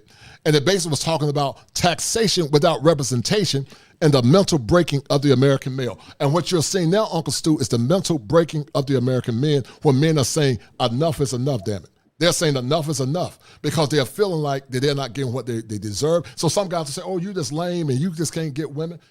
Why would you use game for a woman that's not been conditioned to serve you and to honor you? My mother and my grandmother and my great-grandmom, they were served to honor and respect their husbands. They were served to honor them. And they understood, Uncle Stu, in order to get the ring, she had to bring something to the table if she wanted the ring. The ring was a sign of honor. But there's no honor to the ring. Now some just want the ring and they don't want to do nothing to get the ring. They just want to get the ring because they feel like they have a female organ. And a lot of men are saying, you know what, enough. They're saying enough. And what you're seeing now is a revolution. And I don't know how long it's going to last because you have agitators, Uncle Stu, to come in these spaces to more or less usurp the movement with shame and language because many of these, some of these agitators, Uncle Stu, are deaf. And so Kevin Samuels came up with something called sign language, shame, insults, guilt, and the need to be right. Because I am the kosher clinician, I created my own term called deaf. And deaf, Uncle Stu, is predicated off of cognitive dissonance. When you present the evidence, Stu, to some of our women, but also to these sim agitators, they deny the evidence. They become enraged when you present them with the evidence. They argue the evidence through what's called ad hominem attacks, where they attack the messenger instead of attacking the message. And when they can't get their way, Uncle Stu, the last stage is that they will fight you or they'll flee. They fight or flee. And that's what you're seeing now. And that's why you're seeing a lot of men that, you know, coming to these spaces because now many men are saying, wow, I always felt that way. But anytime they try to share the story, nobody will listen to them. They thought they were crazy. But I've had so many men tell me the similar stories. And now what's happening now, man, guys is coming together sharing their story. And so sometimes when women come in men's spaces, they act like they're shocked because these men are speaking the truth, but you're in a male space. And some of the things they say, you might not like it. Don't get me wrong. Some of these men are to the extreme. In most male spaces, you got guys in the middle. You got guys that are indifferent. You got guys that just want to hear, but then you got guys that are still going through what's called rage. Kubler-Ross talk about the 5 stages of grief: denial, anger, bargaining, depression, and then acceptance. And then acceptance is the last stage. So some men are still, Uncle Stu, vacillating with anger. And so when they think they get to the acceptance stage, Uncle Stu, sometimes if they're not careful, they can still get triggered again. You're a theologian. C.S. Lewis said it better than me. He said, you can't stop a bird from flying over your head. That's the trauma. But watch this. But you can't stop a bird from putting a nest on top of your head. So basically, you can't control what comes to your mind, but what are you going to do about it? Because Right. like Mr. Palmer said, the only law is the law in your mind. And the gospel say whatever a man think, Uncle Stu, that's what he is. So you got to do something about the law in your mind, and you got to make sure you die daily so those things that come to your mind will continue to haunt you and to torment you as a man. I'm gonna ask this, and then I think Gail's been dropping the stream. So let me just ask this one last question, and I'll let anybody come up and speak. Ask Coach Clinician whatever you got to ask him. Remember, he's on a short time schedule, so we got to get the questions out, let him answer it, and move on. Thank you. We ain't signing is. Let's get the likes up, people. I just want you to know this is what this platform is about. I said my platform is to empower men and try to get the women to understand the man that they want to love and be with. And these are the type of conversations, gentlemen, I'm having. These are the type of conversations I'm having. So if you don't understand, you coming to Uncle Stu to give it right to you. We ain't signing. Hello, gentlemen. How are you? Doing well, sir. Good. Shout out to UNC producing the second best basketball player of all time, Uncle Stu. First, the only reason why I can't say nothing, my sister graduated and she's an Eagle, so of course I got to shout out Central. So no, I was just making a joke about Jordan because Jordan went to UNC. Best player in the world, bar none. Except for Kobe Bryant. Kobe Bryant, Philadelphia stand up. Lady, this is how men really argue. You see how they get down? Kobe was a Michael protege. Everybody copied Michael Jordan. But anyway, that's enough. But anyway, go ahead. Yeah, that's another story. I like to throw firebombs here and there. No doubt. I don't have much to say. I just want to say thank you for the message. And I really enjoyed what you had to say. I know you're short on time.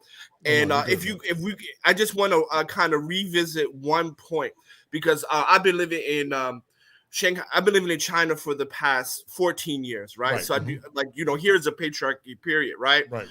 When people if there's no father here, the child doesn't get an ID card, right? It's 100%, right? They don't deal with unstable families here because it's just too many. The government can't support that, right?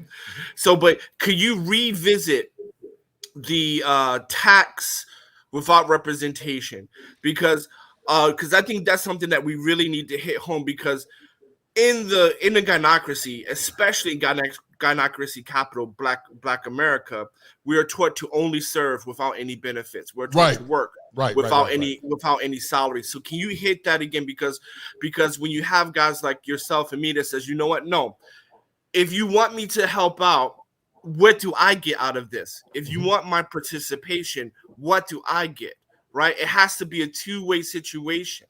Right, so can you just kind of revisit that, and I'll drop off for the next. No, you're fine, brother. Well, taxation without representation was synonymous to what the Patriots were going through, where they were being taxed heavily by the Brits, but they weren't being represented. So I use that terminology as a catch-all phrase to say that in America, because we live in a gynocracy, American men, we ain't signing ish, were more or less expected to adhere to traditional norms, while many of our women are modern.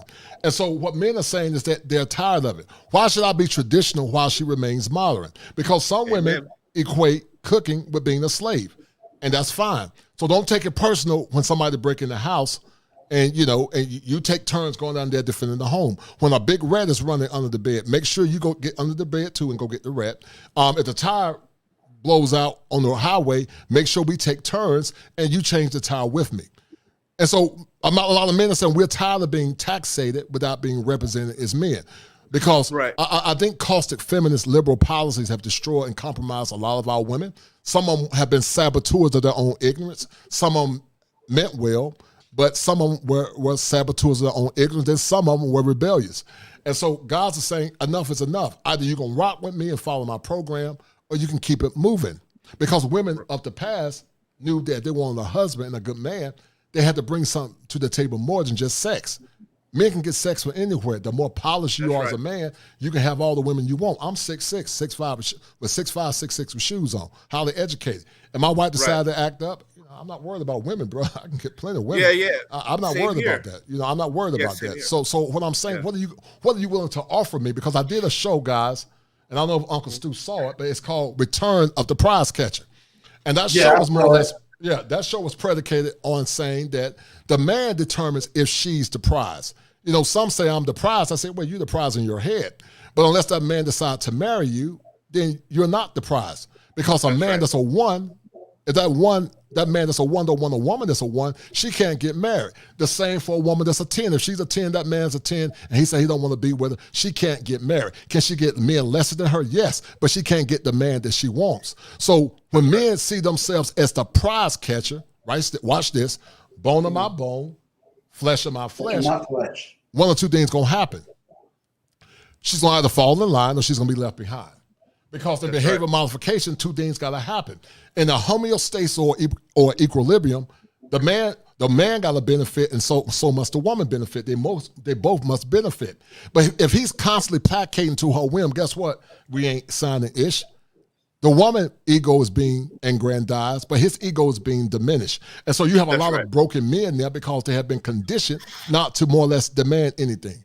And so that's why I came with the concept taxation without representation, because the American patients got tired of being taxated without being represented. And they rebelled. Right. And so what you're seeing now is a subtle rebellion. Alan Roger Curry did a book called The Beta Male Revolution, where even the beta males are rebelling because they're saying the hell with it. Either you're going to fall in line or you'll be by yourself. And so what a lot of men are saying now, they don't know if some of these women with this femininity movement are if they're chameleons or they're actually being genuine. Because you remember back in the day, I think it was Cat Williams, he said back then they didn't want me, now hot chicks, they all on me. I don't know who said it, but back then they didn't want me. So guys are saying now, listen, I want a woman that's traditional if she want a traditional man. If you're not traditional, they don't expect a traditional man in a nutshell. That's right. And then my last question, and then I'll go, is where you're talking about getting the best deal. I was on another panel talking to a woman that was quite popular. I don't want to mention names, but I mentioned that. I said, Black men need to do what's in the best interest for them to get the best that they possibly can get. No doubt. No doubt. But they're like, no, I don't believe that. How can you? And the thing about it is like, the thing that needs to be reconciled from my point of view, right? Like for me, right? I'm not 6'6", I'm 6'4", right? You're tall. You're very tall, right? Right? Speak fluent Chinese, Russian, live abroad, whatever. I should get the best deal I should get. I earned that. Well, listen, everything you're saying is right. The gospel said that, and shout out to my man, the Ingram Experience. We're going to do a show on it at some point, because some people try to shame men for traveling abroad. But watch this. If a man wants a traditional patriarchal woman that was trained and more or less raised to honor and respect her husband and masculine authority, why should he continue to settle in America? I'm not saying there are not some good sisters, what I call uncovered gems. There are some women that are listening. There's some good women. They've been uncovered. They've been undiscovered. But the point is, a lot of men feel like they got to go through so much to get to them. They're saying, is it worth it? It ain't worth it. But my question is this. Wait, let me finish real quick. I'm going to make sure this is on my mind. The Ingram Experience came up with a concept called relationship capitalism. And basically what the Ingram Experience meant by that concept is that just like in the free market, you should have a right to shop for the best bang for your buck, because women do it through a concept called hypergamy. They go with the best man that can give them the best outcomes they want. I don't have a problem with that, but watch this. Men should be able to do the same thing as well. Does that make sense? That's right. It makes sense, but so this is because, for example, I'm recently just got married, right? And she was raised, she has the correct pedigree, right? Because I made sure to interview her father, to interview her family lifestyle and where she comes from, because I believe wife material starts at the family. The father and mother grooms her to be the wife. And so, but bringing it back, so I want to land this plane. So my point is that if because I'm not saying don't date sisters. I'm not saying that. I'm just saying Black men should get what they earn or what they can get in best bang for their buck. Shout out to Ingram Experience. Should get, the best bang for their buck, as you say, right? If you love me, if you care about me, and if I'm really your brother, you're really my sister, how can you not agree with me? How can you not say, yes, that's fair? You should get what you can get, the best you can get. Right. Well, listen, in fair exchange, there is no robbery. and fair exchange. In fair exchange, there's no robbery. There was a time when a man decided to be a stepfather, it was honorable. But some men feel like it's no honor in there to some degree. No. Unless that woman's a good woman and she respects him.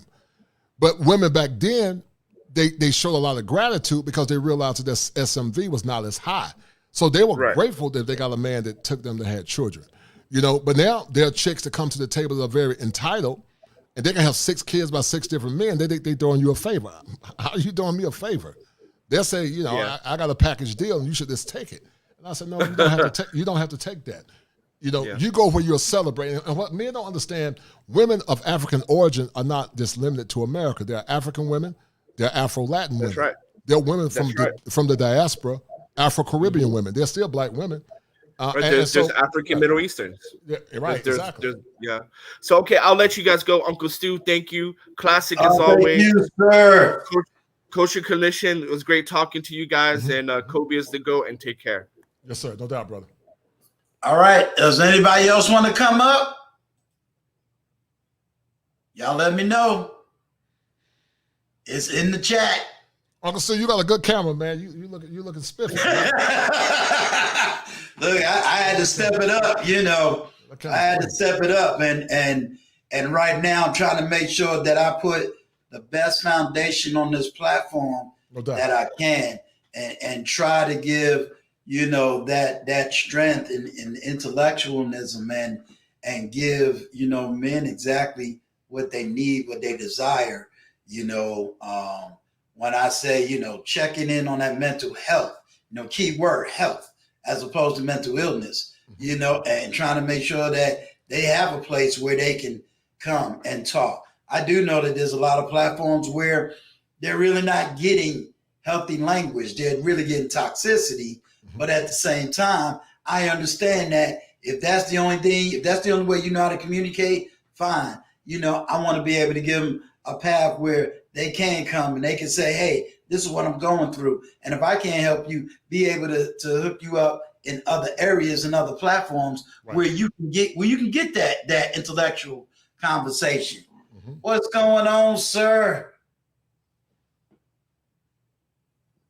What's going on, gentlemen? How y'all doing tonight? Doing well. Now I got more coming. So let me see if I can switch. Wait. Y'all know I'm an old man. I got to get it right. There you go.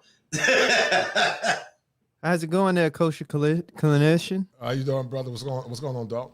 I'm doing pretty good. Right. So I got a question for you, because you dropped some jewels there.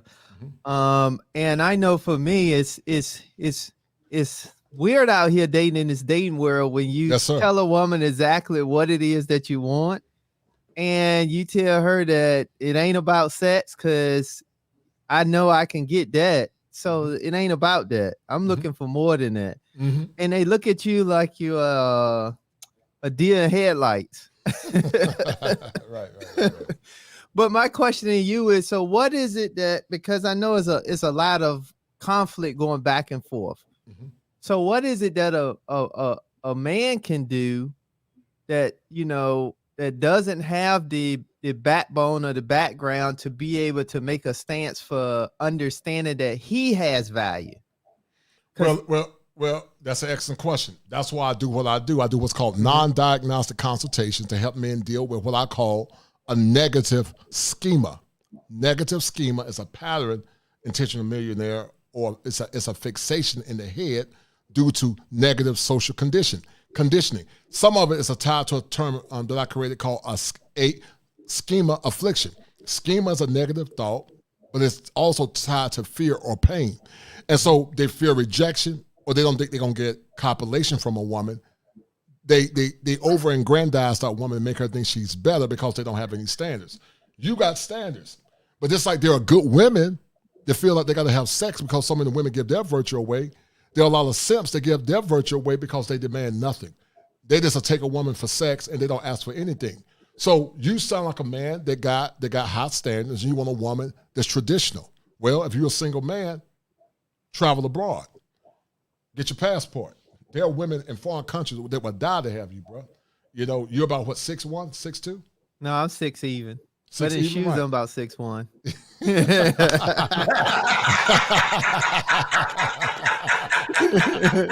like that, right? But you know, if you feel like you have traversed the intentional millionaire over the plains of the United States, if you feel like you haven't found that uncovered gem, because I feel like there's some uncovered gems that are listening. I think there's some women that are good women, but it's so many toxic women, they overshadow the good ones.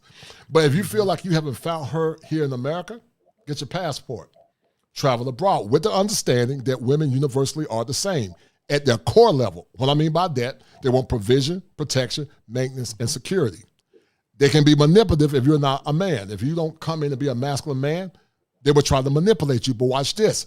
But because they have been conditioned to serve masculine men, they have been conditioned and trained to be wives, they're going to give you a better bang for your buck because they're already socially conditioned. Now, the caveat is if you bring them back to America, they might turn, but it just depends on the woman, how she was trained and how she was raised. Because the gospel said, train up a child in the way that they'll go, and when they're old, they won't depart from it. So you sound like a man that got his stuff together, he got his stuff on point, travel abroad. World travel is one of the 7 steps that a man must go through in order to become optimized. And I advocate for men to travel abroad. To the sisters that are listening, you feel like you can't find a good quality brother here in America? Travel abroad too. I don't knock the sisters, but here's the difference. Men in those countries are patriarchal. They're not egalitarian. And you're going to follow their rules and their programs, or you're going to be by yourself. American men are too egalitarian. We're too tolerable. We don't demand anything. We just accept anything. So I would say travel abroad, man. If you feel like you haven't met your gem here in America, that's what I would say. You know what, Kosher Clinician? Let me give you a hand clap. And I'm going to tell you why I'm going to give you this hand clap. Mm-hmm. Me and Intentional Millionaire just got finished saying the latter part. I said, if any man has ever been outside this country, he knows he is treated differently. As a matter of fact, I tell people all the time, when you go abroad, you are not called a Black American, Negro American. You called American. And you are seen as the star. But the reason I'm also giving you the hand clap is because I've said that to women also. That when they go overseas, especially Black women, they are treated in ways they couldn't imagine. And you just equated both of those statements. So salute to you, sir. No doubt, you said exactly what I said earlier. Yeah. Men gotta go where they're celebrate. They shouldn't have to tolerate mediocrity. Like I said, the Ingram experience came up with a concept called relationship capitalism. We're gonna do a show on that at some point. Uncle Stu, you can pop in too. But we're gonna do a show on it, and I want to have Anton on it because we were laughing, and I love Anton. But they were so there are some people believe that men that travel abroad don't have game, they're whack, and they can't get women, and that's a myth. Are there some socially awkward dudes that travel abroad? Sure, but here's the thing. You can't be that socially awkward to travel abroad because in order to travel abroad, you got to have money. Every person can't travel. It's only 5% of folks that got a passport. You see my point? Right. So you got to have money to travel. So you can't be that damn socially awkward. So are there some men that travel abroad because they didn't have quote unquote game? Well, you know. But by and large, they're very intelligent, articulate men that travel abroad. They're very intelligent. And they just say, you know what? I want a traditional wife. The American Brazilian. Him and I did a show called, I did a show, make sure you guys check it out, called The American Brazilian versus Marvin Gaye. Marvin Gaye said, make me want to holler, the way they do my life. But the American Brazilian said, I'm tired of hollering. He found the Afro-Latin woman. He's in love with her. They got a little son. And because the women are so feminine, man, it's easy. It makes your life easy when you got a feminine woman that's not a damn headache. You know, a woman that's feminine is an oscillator. El Guapo talked about something called an amplifier, but I came up with my own term because an amplifier builds, but an oscillate, it's like a fan. It's constantly waving. It's like slapping femininity in your face. And when a man truly comes in contact with a feminine woman, oh my God, it's intoxicating, man. A feminine woman would do something to your mind. It's one of the most powerful things in the world. We're not talking about fake feminine women that act the part just to get a ring. We're talking about genuine feminine woman that's in their true feminine nature, and they really love their man. They live their life to serve their husband the way God created her to, his helpmeet, bone of his bone, flesh of his flesh. She was made to serve her man. And if she served her man, then he's going to turn around and serve her. No different than in the gospel. Jesus said, if I be lifted up from the earth, he said, I'll draw all men unto me. If a woman lifts her man up in reverence and beauty, that man will give her the world. He will cast the world before her feet. He'll take a bullet for her. because she is a representation of him. He's the sun, she's the moon, she reflects his glory. But so many of these women now don't want to reflect the glory of the man. They want to be the sun and the moon. And a lot of men say, the hell with that. You're going to either fall in line or you're going to be by yourself. It's literally that simple. And one thing I want to add, I've been to 7 countries, and one thing that I see that is very different is they are trained and taught that the man is the most important person in the family. Yeah. So. Right. But yeah. Right. No, I'm done. I'm done. Before Zane, before I let you speak, I'm gonna ask you this question because again, developing the platform, I got some strong brothers. I got Intentional Millionaire. I got We Ain't Signing. You know, they are all surrounding me and saying, "Hey, we're gonna help you to build a bigger, better, nice, polished platform." Right. What would you advise? What do you see on this platform that you say, okay, Uncle Stu, we need you. Here's the lane that we need you to come on into based on everything that you've seen and I've spoken about thus far. Well, I think, Uncle Stu, you are like the bomb in Gilead, man. You're very reserved. You're very kind. You're almost like the, I would say I'm fire, you're water.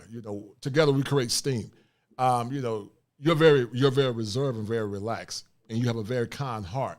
And I think what you're saying, I think you're very cerebral in your approach. I think you try to see the nuances on both sides and try to get clarity from those nuances. But just like a fire uncontained, I'm like fire. I'm fiery. That's that Leo fire. I need everybody to be that way. Yeah. And it's not in my nature, man, to be fake. I'm very genuine. Sometimes me being genuine comes off as being misunderstood. But I don't know no other way to tell the truth but to tell the truth like it is. And I'm not doing it to hurt people's feelings. I'm doing it really because I care about you. But I think we live in a world, Uncle Stu, that's so used to inauthenticity. They're used to people feigning the truth. Like April Mason said, even though I don't agree with everything she said, but our women have been lied to so much that when they hear true men speaking with great conviction and clarity, it's like it's like a shock to their spirit. They don't know how to respond to it. And so the first thing they say is that you hate black women or your mom is black. and I'm like, well, your dad is black too. What's your point? We don't hate black women. I went off about that statement. I hope nobody was. I told everybody, don't come after me with that black mama stuff. Right. I don't raise black mama. I don't raise black daughters. Right. So don't come after me with that. I think what you're doing, Uncle Stu, is that, man. Not only are you talking about mental health awareness, but you're also sharing your story. You are part of the echo. You're part of the echo about balance and family. That's the cancer in you. You believe in family. So you believe in family, but here's the difference with you, Uncle Stu. You keep it real. You got a kind heart, but you still keep it real. And you also talk about the importance of mental health. You talk about your pain and your struggles, the things you went through with the women you dealt with. And I think what it does, it brings clarity to having an elder like myself and you. Wait, I found funny calling myself an elder because I got that Leo swag. I don't like using that word elder, but I say OG. I say I'm an OG. OG. I'll say elder. You say OG. I'm OG, me, man. I gotta stay in that church realm. Right. I got that Leo swag. But I think, from what I've seen, I think what you're doing, man, is good because you're trying to bring clarity, but also you're trying to more or less be like a balancer, man, to give men a place to speak, but also speaking with conviction, but also speaking from a more balanced perspective as well. Looking at things from all dimensions and angles, but doing in the spirit of civility. You're very civil in your pronouncements, but you can get fiery too. I've seen you do it. So.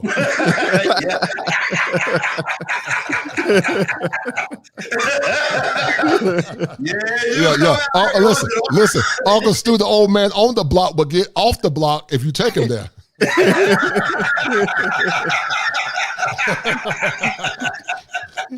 Yeah. That's why I got to keep a couple of people close to me. Right. Yeah.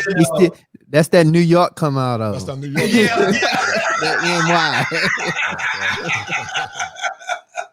Zane, welcome. Salute. Thank you. It's my first time really being on your show.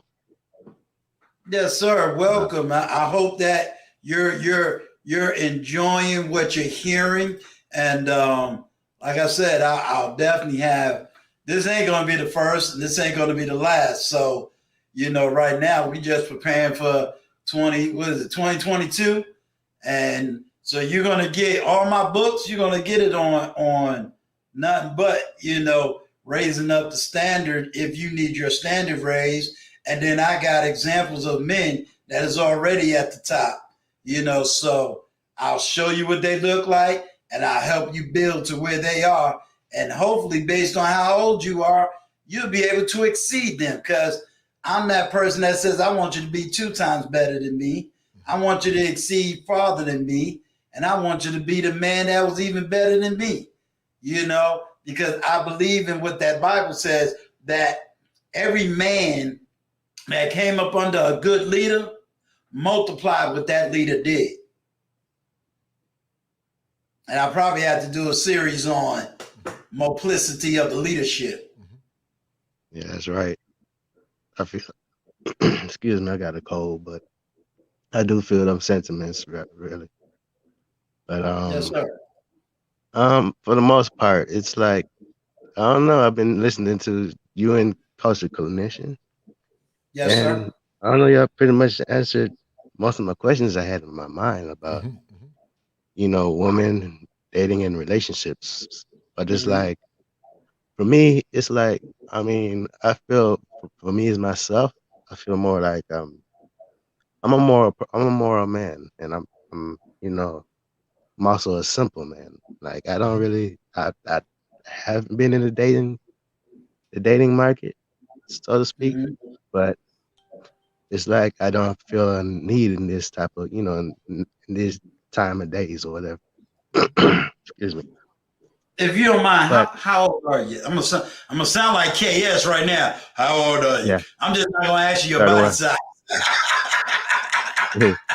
Yeah, How old I'm are you? 31. I'm 31. Okay. Let me say this to you, and then I'll let the rest of the men on the panel kind of speak. You're 31 years old, and Yeah.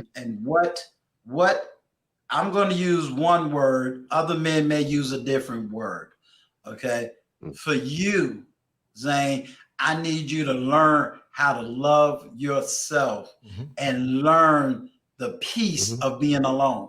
Now that's going to sound like an No, oxymoron in a minute. Okay. I have to say, like, I feel like that's what I've always been doing my whole life. Right. So it's But now like, there's a difference between being alone and being yeah. isolated. And I need you to Uh-huh. understand the two. Being alone simply means, for clarity, it means I know that I can survive with or without a woman. A lot of men cannot survive without a woman. Therefore, they take anything. You understand me? In other words, I don't want to be alone, so I'm going to take any woman to fill this loneliness. Right. You understand? So when you hear me say, I need you to know that you can live without a woman, it simply means that I am so together that whether a woman is in my face or not, I'm going to live and I can love me. I know how to feed me, clothe me, do for me, because Kosher used scripture. So let's go back to scripture. Adam was so good alone that God had to put him to sleep in order to get a woman. In other words, you should be so focused in developing yourself that when that time comes, your woman will appear. Right. You understand me? Yeah, I understand. And when you look at Abraham, when you look at Jacob, when you look at various men of scripture, okay, like you'll hear a lot of women cry about, I'm looking for my Boaz. Well, if you really read the book, look at all that Ruth had to go through just to get to Boaz. And a lot of women ain't willing to even do that because they don't have a Naomi in their life. A woman that can educate them on womanhood, educate them on spirituality, educate them on this. What you got is broken women trying to teach broken women how to get a whole man. You know, I used to always say that you know, I know my sisters in the chat, they're about to blow me up right now, but y'all know I love you. Here's my irony. You ready, Zane? My sisters is wearing fake hair, fake eyes, fake boob, fake nails, fake attitude, fake anointing, serve a fake God, but they want a real man. Something is wrong with that picture.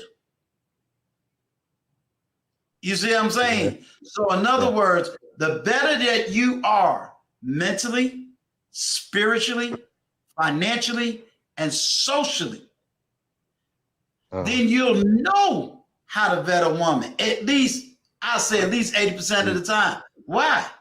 Because when you on your purpose, she'll automatically know your vision, your plan, because you already got it written. You understand? Then she'll know what part to come into. If you got a business and she knows she could do some secretarial work, she'll come in and do that secretarial work without any problems. You know why? Because she see the vision, she see the purpose, and she's going to get paid because you're the overflow. Right. You feel me? If you're going to work and you're exactly. But see, you know what it is? See, I'm you a man can't of allow work. yourself to be a blind man because blind leads the blind. You feel me? You can't be the parked car neither. Parked car may look good on the outside, but if it ain't moving, it ain't going nowhere. That's when you hear Kosher Clinician, Intentional Me, and myself say, we got too many of these dusty brothers who sitting around, they look good on the outside, but they ain't got a doggone thing going on the inside. Right.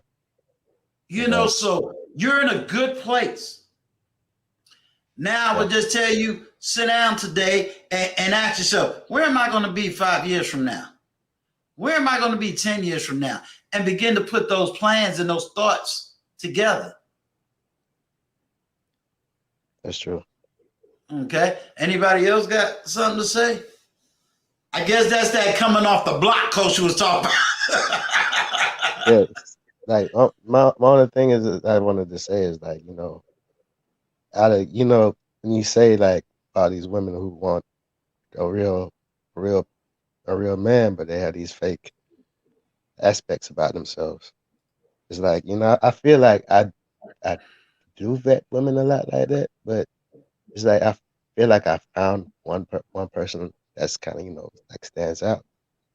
Okay. And you know, it's like you know, it's come to the point like she's outstanding to me to the point that I asked her for a number and she gave it to me. And you know, we talked maybe for like a week until, you know, I don't know what is it that I might have said to her or something, but you know, just stopped communicating after that. But it's like, you know, I just wanted to show her, you know, I kind of appreciate, you know, what, you know, that she's been around because you used to work together. And so I really wanted to keep in touch with her. But, you know, I kind of asked her on a date. Asked her on a date, and I feel like, you know, she told me she wasn't really ready for all that because she's going through a lot. And, you know, I try to be empathetic with her, you know. Stop right there. Let me stop you right there. Why you can't accept her truth? But I have accepted her truth. Right. The day she told you. I told her I respect what she said. And, you know, and I wasn't trying to pressure her into nothing like that, you know. But, you know, I wanted to be empathetic and said, you know, whatever she's going through, you know. I mean, I like to help if I can, but you know, she didn't. Okay, She didn't say much, and I feel like she don't want to open up to me. Right, because you ain't made to be opened up to. First of all, I mean, I understand she not. We as men got to stop this what I call Superman syndrome. That everyone, you ain't God. Yeah, so I mean, I understand that completely. I just want to help a little, you know. Let me tell you something. You ain't God, bro. Stop the Superman syndrome. See, that's the weakness of a man. that we feel we gotta save and rescue. That's that Jesus syndrome. That's what You I'm ain't trying to even on figure your out. purpose. See, she's not gonna open up to a man that ain't revealed himself as a man. Yeah. I'm telling you from experience. If you ain't on your purpose and you ain't filled with the love and the power of God, you can't help her. Mm-hmm. Do you understand? Men has the seed of life. The womb is dead until the seed of a man goes into that woman. But she can't allow any seed to go into her. I'm listening to you. If she said right now, I need a place to lay my head, do you have a house paid in full? No. Right. Nah. Do you have your car paid in full? Nope. Do So I'm you a working have man. any real economic provision? Nope. Just like I understand all guess that. what? You ain't worthy to have a woman that you can't do a damn thing for. Yeah, I understand. So you need to build up to being that kind of man, because if right now she said, okay, I'm going to quit my job, can you provide for her? Yeah, no. I mean, excuse me, but no. Exactly. So what? So why is she gonna open up? Why is she gonna get vulnerable to something that's already vulnerable? Now I'm go ahead. Okay, go ahead. I think you got some valid points too, but watch this. There have been plenty of women that got with men for less, and they didn't have nothing. Okay. The point is this, Uncle Stu. If a woman is been through that, I feel. Right. If a woman is genuinely attracted to a man, he could probably have less than he could probably have less than Zane. Now, in theory, what you're saying is true. You should have a modicum of income and resources. But here's the old catch-all phrase. You know, she can rest in her femininity if she has a provider, and that's a myth. There were women of the past that had less, but they were damn good women. They had less. They didn't have nowhere near the accommodations and accessories of modern women, but they were better women because they were conditioned better. So in theory, you're correct. A man should have all those things in turn, in theory. But the point is, after you get everything, what is she going to give for him? Because after that man work his behind off and prepare himself for a quality woman, sometimes, if you get married based on American standards, you can get divorce rate. You can lose half of what you got. So the point is, if she's not been conditioned to be a traditional woman, if she does not value a good man, because see, watch this, Uncle Stu. Uncle men in America are seen as boring. So if she's been imprinted by a dusty man that used or broke her heart or, blew her back out. Yeah, she's a young woman, too. Right. Blew her back out like, that witch on the Wizard of Oz when that house fell on her toe and her toes start curling in. He could be a good man, but she's been imprinted by bad men. There are so many factors that can more or less play a role into why she's doing this man the way she's doing. And a lot of times, if they're doing that, they're not interested. If a woman say, oh, I'm not ready and all that, sometimes, I promise you, a lot of times she's not interested. And I tell you, brother, don't worry about her. Focus on yourself. Work on your purpose. Get your body in point. And travel abroad, because there are women from other countries that will appreciate a good man like you. And it goes by what Kevin Samuels said. Many men from other countries have less. They don't have no problem nowhere near as much as what this brother got, but he's still got a traditional conservative woman that honors him as a man. So it's almost like black men got to keep going to this karmic cycle of purification, but it's never enough. It's never enough. For some, it's never enough. You can give them the world and it ain't enough. So it ain't got nothing to do with you, brother. It got more to do with her. But however, like Uncle Stu is saying, if you want to get you a traditional woman, keep working on yourself. If you can't find your gem here, then you travel abroad. Maybe you can find it here. But if you can't find it here, then travel abroad. Because here's the difference. Women in those countries have been conditioned to serve, honor, and respect their men because they're under a patriarchy. So that's what I would say. Yeah. What you guys say, intentional millionaire? I think y'all both covered it very well. I think the key thing is you gotta react on the first thing that's being said. Because the thing about most women, they are very clear on what they're gonna do and not gonna do. But you gotta make a stance on what you're gonna do and stick to it. And if that means them hitting the door, so be it. So be it. Right? Because I know I lost plenty of relationships when I was making my run to become the best version of myself. Yeah, so And yeah. I told him it ain't about you, it's about me right now, because as a man, I got to go out here and figure it out. So it's just what it is. But I think you got a great point, and I think Kosher really covered it very well. I mean, I think he did a mic drop, because it's Yeah, he really did. about, we got to sit down and determine our own value. To me, I think Yeah. a man shouldn't really be even trying to date or consider marriage until he know his own value. Right. Because he don't want Right. he don't want to put her over his own value, because Right. then he just devalued himself, and she Mhm. become the, I like to say, you got the two people on your shoulder. She become the big person, and you become the little person. And over Yeah, you're time, right. that's going to wear off. Mhm. So That's true. um, That's true. so I think that's one of the Zane, key things. And I know for me, I did exactly what Kosher really talked about.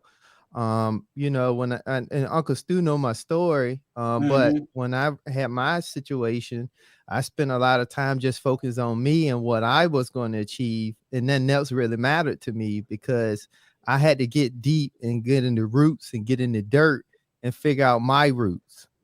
And I had to plant my own seeds so they can grow.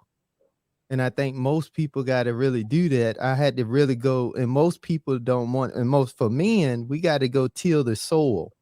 We got to make sure we put good seeds in great soil, so we can come out with strong roots. Right. And you know what? You said a very valid point, intentional media, and that's what I say it all the time. Uncle Stu, you're a theologian. The gospel said, break up that fallow ground. The Winans made a song back in the 80s called Break Up That Fallow Ground. He said a fallow ground is a ground that's not cultured. So we got to ask ourselves the question, is the ground in America cultured enough to more or less get for a man to give his best to ground that's not ready to receive the life force, which is the seed of man.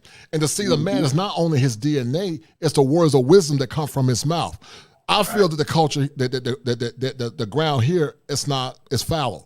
I think it's very hard. I think it's rebellious. I think it's stiff-necked in parts. And a man got to search far and wide to find grounds that's willing to be cultivated. You know, the gospel says if a man put his hand to the plow and look back, he's not fit for the kingdom. right. And so the point is, if you're putting your hand to the plow and that plow is hard and is not willing to listen, how are you fit to get with a cooperative woman? And so my whole point is, I don't feel that the ground in America is fallow. I think caustic, fourth wave feminist policies, which is radical now. First wave feminism wasn't bad, it was fair. But this fourth wave feminism is extremely radical, where they see the man as nothing. And, you know, you got women that'll tear you in a relationship. They expect you to be traditional, but she said, well, if I want to give you sex, I will, but it's my body, I don't have to. And I said, you will be a fool to stay with a woman like that. If she don't honor you as a man, just like Charlie Brown, I think it was Lucy and Charlie Brown did to that football. They kicked that damn football.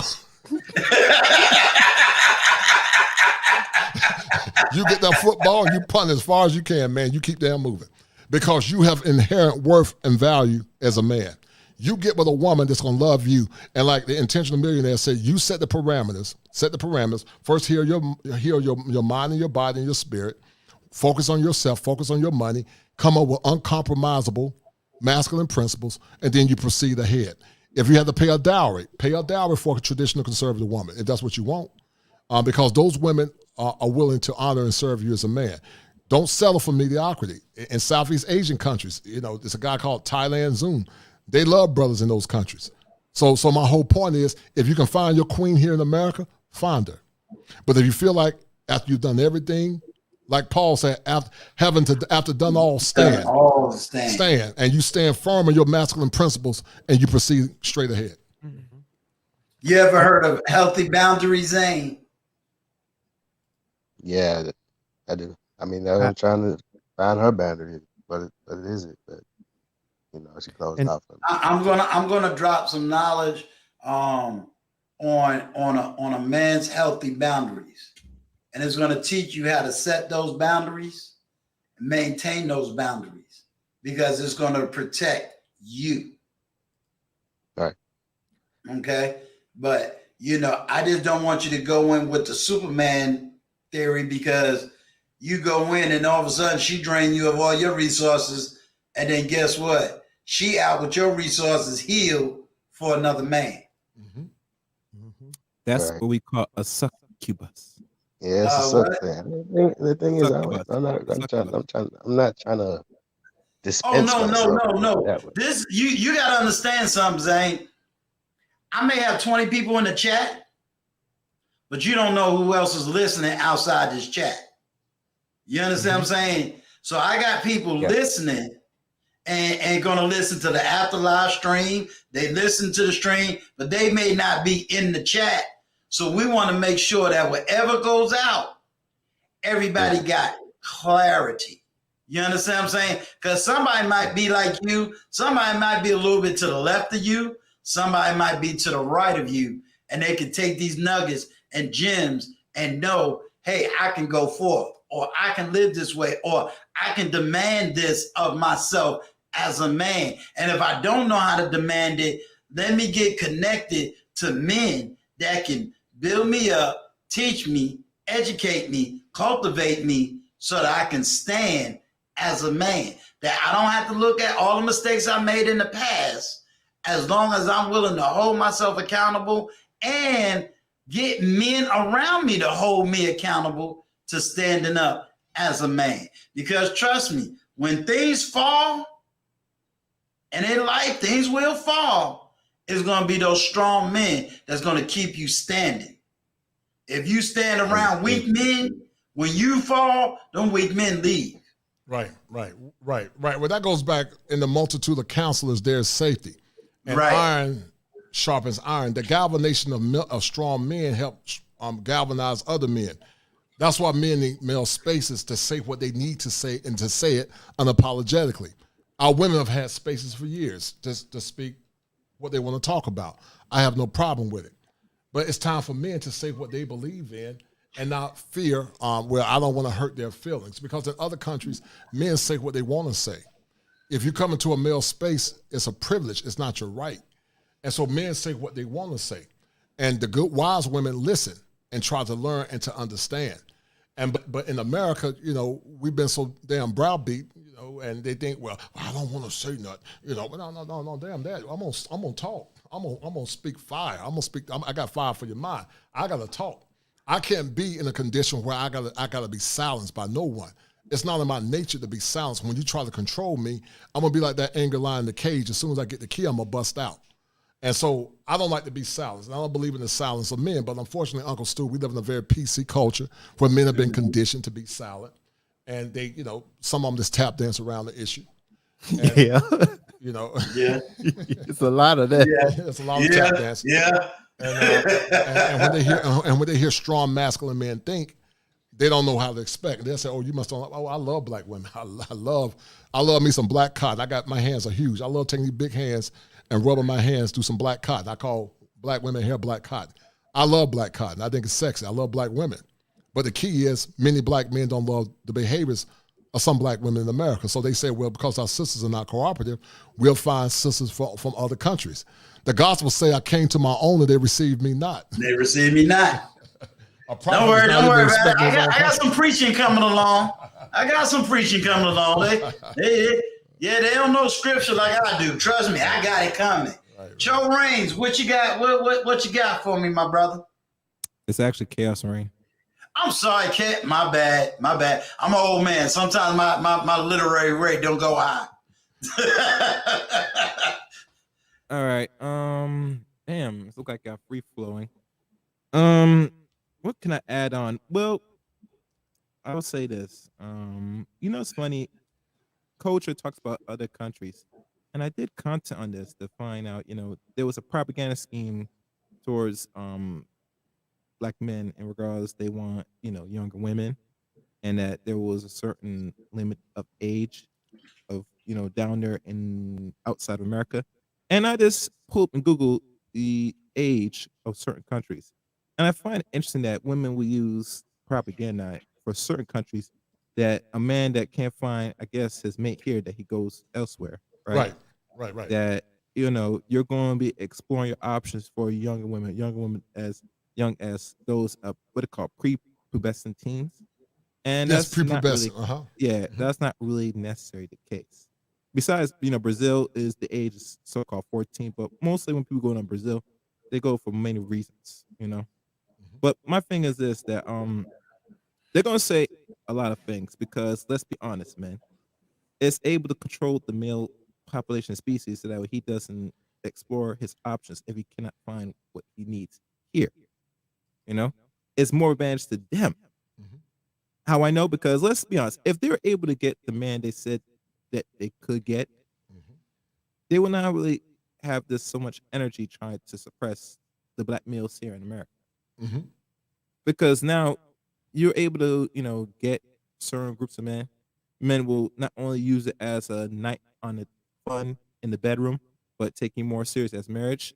We all know, regardless of the data that's revealed or not, that we see that since the rules of miscegenation has been broken for now going on this month of December, now roughly 54 years, that what's stopping other groups of men, take you on as more than just a plaything, a concubine?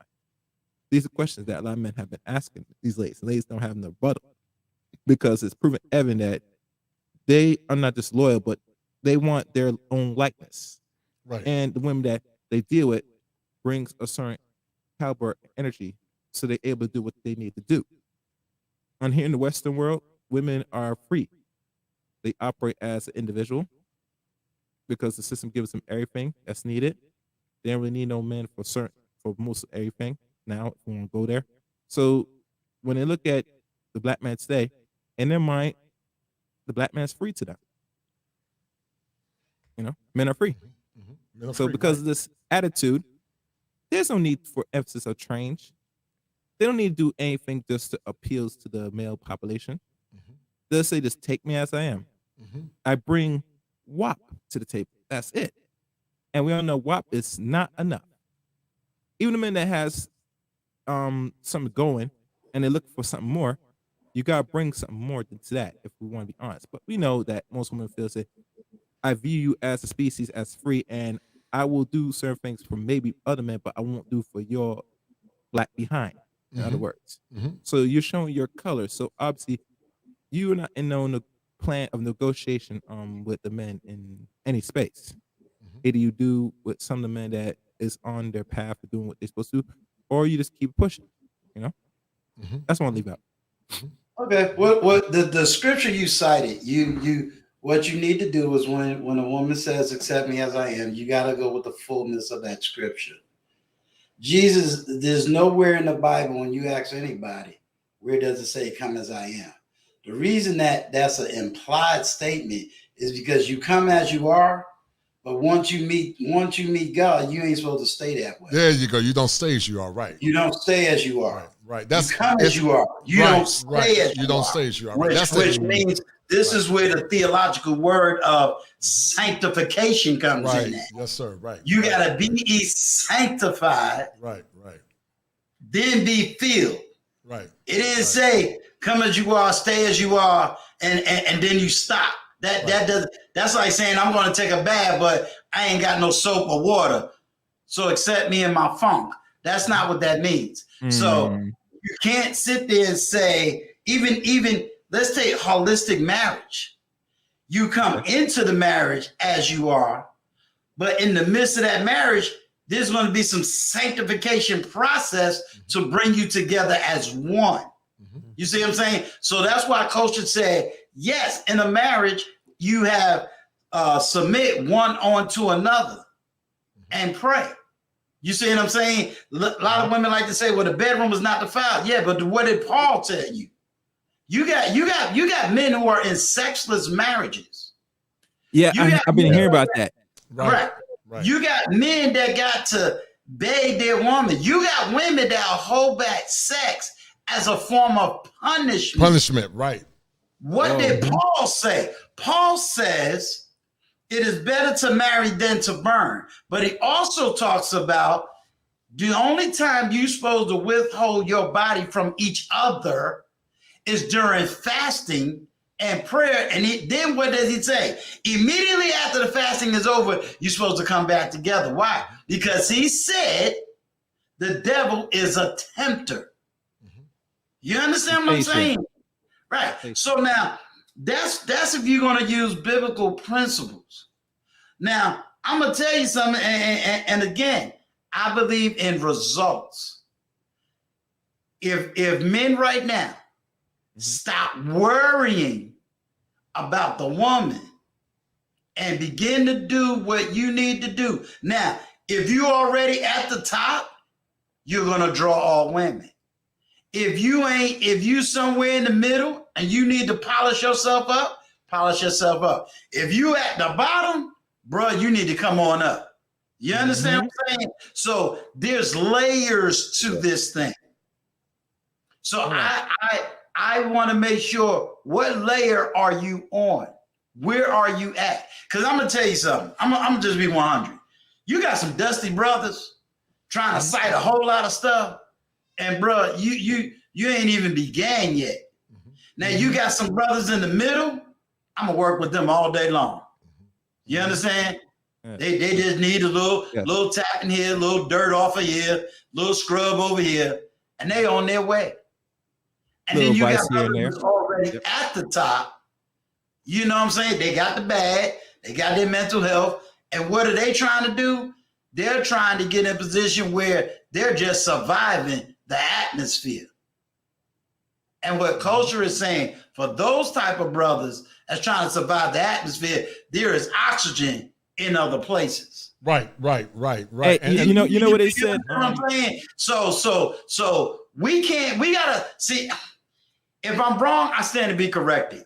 I'm kind of tired of the conversation of correcting women when I got so many men that need to first love themselves and get right. Right. What I mean by get right, love themselves. We worried about the wrong thing. We worried about, well, why this woman won't change? Why that woman won't change? I won't make this woman change. Bruh, you be the change you want to see and keep it pushing. Because this is what I say. If you the man and you put healthy boundaries around you, you put standards around you, the women that don't want you will die in the wilderness. The ones that want you will go on to paradise. Right, Why are you worried about the women that don't want you? Right. Why are you worried about the women that won't change? Why? Why y'all stuck? Don't get stuck in the people that don't change. Get with the ones that will change. Because let me tell you something. I can show you some women right now that will have no problems getting a high value man. No problem. In America. Yep. I can show you the same women overseas. Do you understand? I got one that just floated in my chat right now. Shout out to Brittany B. But if you're going to take Brittany B off the market, you better be in a certain place. She'll be submissive to you all day, all night long, but you better be in the right mind and space, and she'll be good. But you also can't have certain things because you got to recognize some women want to work, but it doesn't mean she's trying to supersede your authority. You may not have enough resources to take her out of work. It's okay. She still will be submissive to you. You understand what I'm saying? But we keep focusing on the women won't change. The women won't do this. The women say this. Man, I don't move for what a woman say. The people that can validate me, if I had to be validated, is men. Men. A man can tell you that you're a man. Do you understand? I can sit up here and say, I'm the man, I'm the man, I'm the man, I'm the man. Ladies, I'm the man. But the only ones that can really say that is other men. You see what I'm saying? So as long as you moving and you recognize that, why do you think in old tradition, you wasn't vetted by her mama, her grandmama, her nieces, and her cousins in there? It was the father. Father, uncle, grandfather, men, because man knows a man. Right. Man, man knows a man. You see what I'm saying? And some of these women, you know, Kosher said one terminology, there's another terminology called love bombing. A lot of these women was love bombed. You understand what I'm saying? You can't fix that love bomb. That was a love bomb. I've been in high school. I might be 54, but I got a high school diploma. I seen it. Women who didn't want to do with the book, didn't want to do that went to class all the time. They wanted a fake masculine brother, and we learned that's as in psychology they call it love bombing. They got love bombed, and we still got men out here love bombing. They wear suits as well as they wear an athletic gear. The best I can do is teach women that's not a man. That dude that just said all that's not him. We got a whole lot of stuff. So I agree to a degree with some of the things you say, but I would rather see more men focus on building a community, building themselves, building networks, and doing what you have to do instead of trying to worry about, well, what the women doing? They don't want to listen to me. They don't want. Then we sound like a bunch of crybabies. Mm-hmm. Well, Uncle Sue, you know it better than I can say it, and I'm gonna drop off in a few minutes. I love this conversation, but the gospel even say, if they receive not the truth, you shake the dust off your feet and you keep it moving. And he was talking about proselytization as relates to the gospel, but you can use that same concept with relationships. If you're trying to guide a woman and she doesn't want to be led, then you let her go. You divest. Just leave her alone. Black men don't understand how much power they got, man. Man, like Intentional Millionaire in Taiwan. Oh my God, brother, they would die to be with a brother like you. They would die to be with a brother like you in Taiwan. You got that chocolate skin like me. You that dark Hershey chocolate. I'm a hybrid. And that dark chocolate. you that midnight special chocolate. Man. You got all the man. I'm that Wesley Snipes black. You Wesley Snipes black. I'm Malik Yoba black. But the fact is, man, black men don't know what power they possess. That's why I live my life to empower black men, to empower the brotherhood. If you travel to Thailand, Chaos Ranger, any of you young brothers travel abroad. If you can't find your queen here, there are women from other countries after you get your mind right, because some of y'all you've been calibrated to think that you're less. You need therapy, and come see me at Kosher Clinician at gmail.com for a non-diagnostic consultation. I can get your mind right. But once you begin to travel abroad, man, you won't even see the world the same again. It's almost like going to heaven. Once you go abroad, you'll see the world from a different perspective. Like I said, now understand that women universally are the same at their core: provision, protection, maintenance, and security. But at the higher layer, they've been conditioned to serve, honor, and respect you as a man. And if you're not ready to be masculine because they're used to masculine men, some of them will walk over you too. But Intentional Millionaire, I don't know, maybe, have you been to Thailand yet? Have you been? No, I haven't been to Thailand. Oh brother, go to Thailand. Mm-hmm. You go to Thailand, man. You know, they love chocolate brothers like you. Go to Africa. They love brothers like you, man. They'll die to be with a brother like you. And and like I said, if you haven't found your wife here, I believe that men should have options or alternatives to do what's best for them. You don't have to beg for love and respect. Life is short. Tomorrow is not promised to no man. I don't know if y'all heard about the YouTube creator David Carroll. I heard he passed. Yeah, and I might do content after. Yeah, David Carroll passed, and I might even do a show about that. The brevity of life, and so time waits for no man. So it's time for you to degrease your mind from the toxicity here in America, because there are other women in other countries. Even though feminism is spreading to those countries, they will love you, honor you, and respect you as a man. Well, Coach, I really appreciate you. Brittany B, if you still in the building, girl, you need to come on up here and stop playing and give Uncle Stu. If you can stay up all night, Brittany, I know you can give Uncle Stu at least 5-10 minutes of your time. Much love to you, Brittany B. Please let me know if you're still in the building. Tell Brittany to come on up, man. Brittany always hiding, man. Tell Brittany I found something. I'm going to get her. She can stay up all night. I found and then when I ask her for 5-10 minutes of her time, she run from me. I finally saw Brittany. I finally saw Brittany pretty face. Tell Brittany to come on up and get some of this kosher fire, man. I've seen Brittany before. I finally saw fellas, before as I go out, I just want to say that I really appreciate the advice you gave me. Like No I doubt, really brother. need that All right, clarity. make sure you And subscribe. yeah, I'm subscribed for like 2 weeks, man, 2-3 weeks. Okay, good. But you know, I really thought that I needed some more understanding from this woman, but I'm glad that I got more understanding from y'all men, No doubt. because No I know doubt, that's man. what Keep it's your for. head up. Keep your head Yeah. up, sir. And and I told myself like way before this, like if it doesn't work, then so be it. I said those 3 words exactly that way. I said so be it. And I might just find my woman in Africa. That's Okay, that's exactly cool. that's the plan. That's the spirit. That's the spirit. Yeah. Come on, Brittany, let the Lord use you. The All right, so now peace, you y'all. see, No, I now appreciate it. Brittany getting all submissive. Oh, I was instructed to go to bed by a man. Look.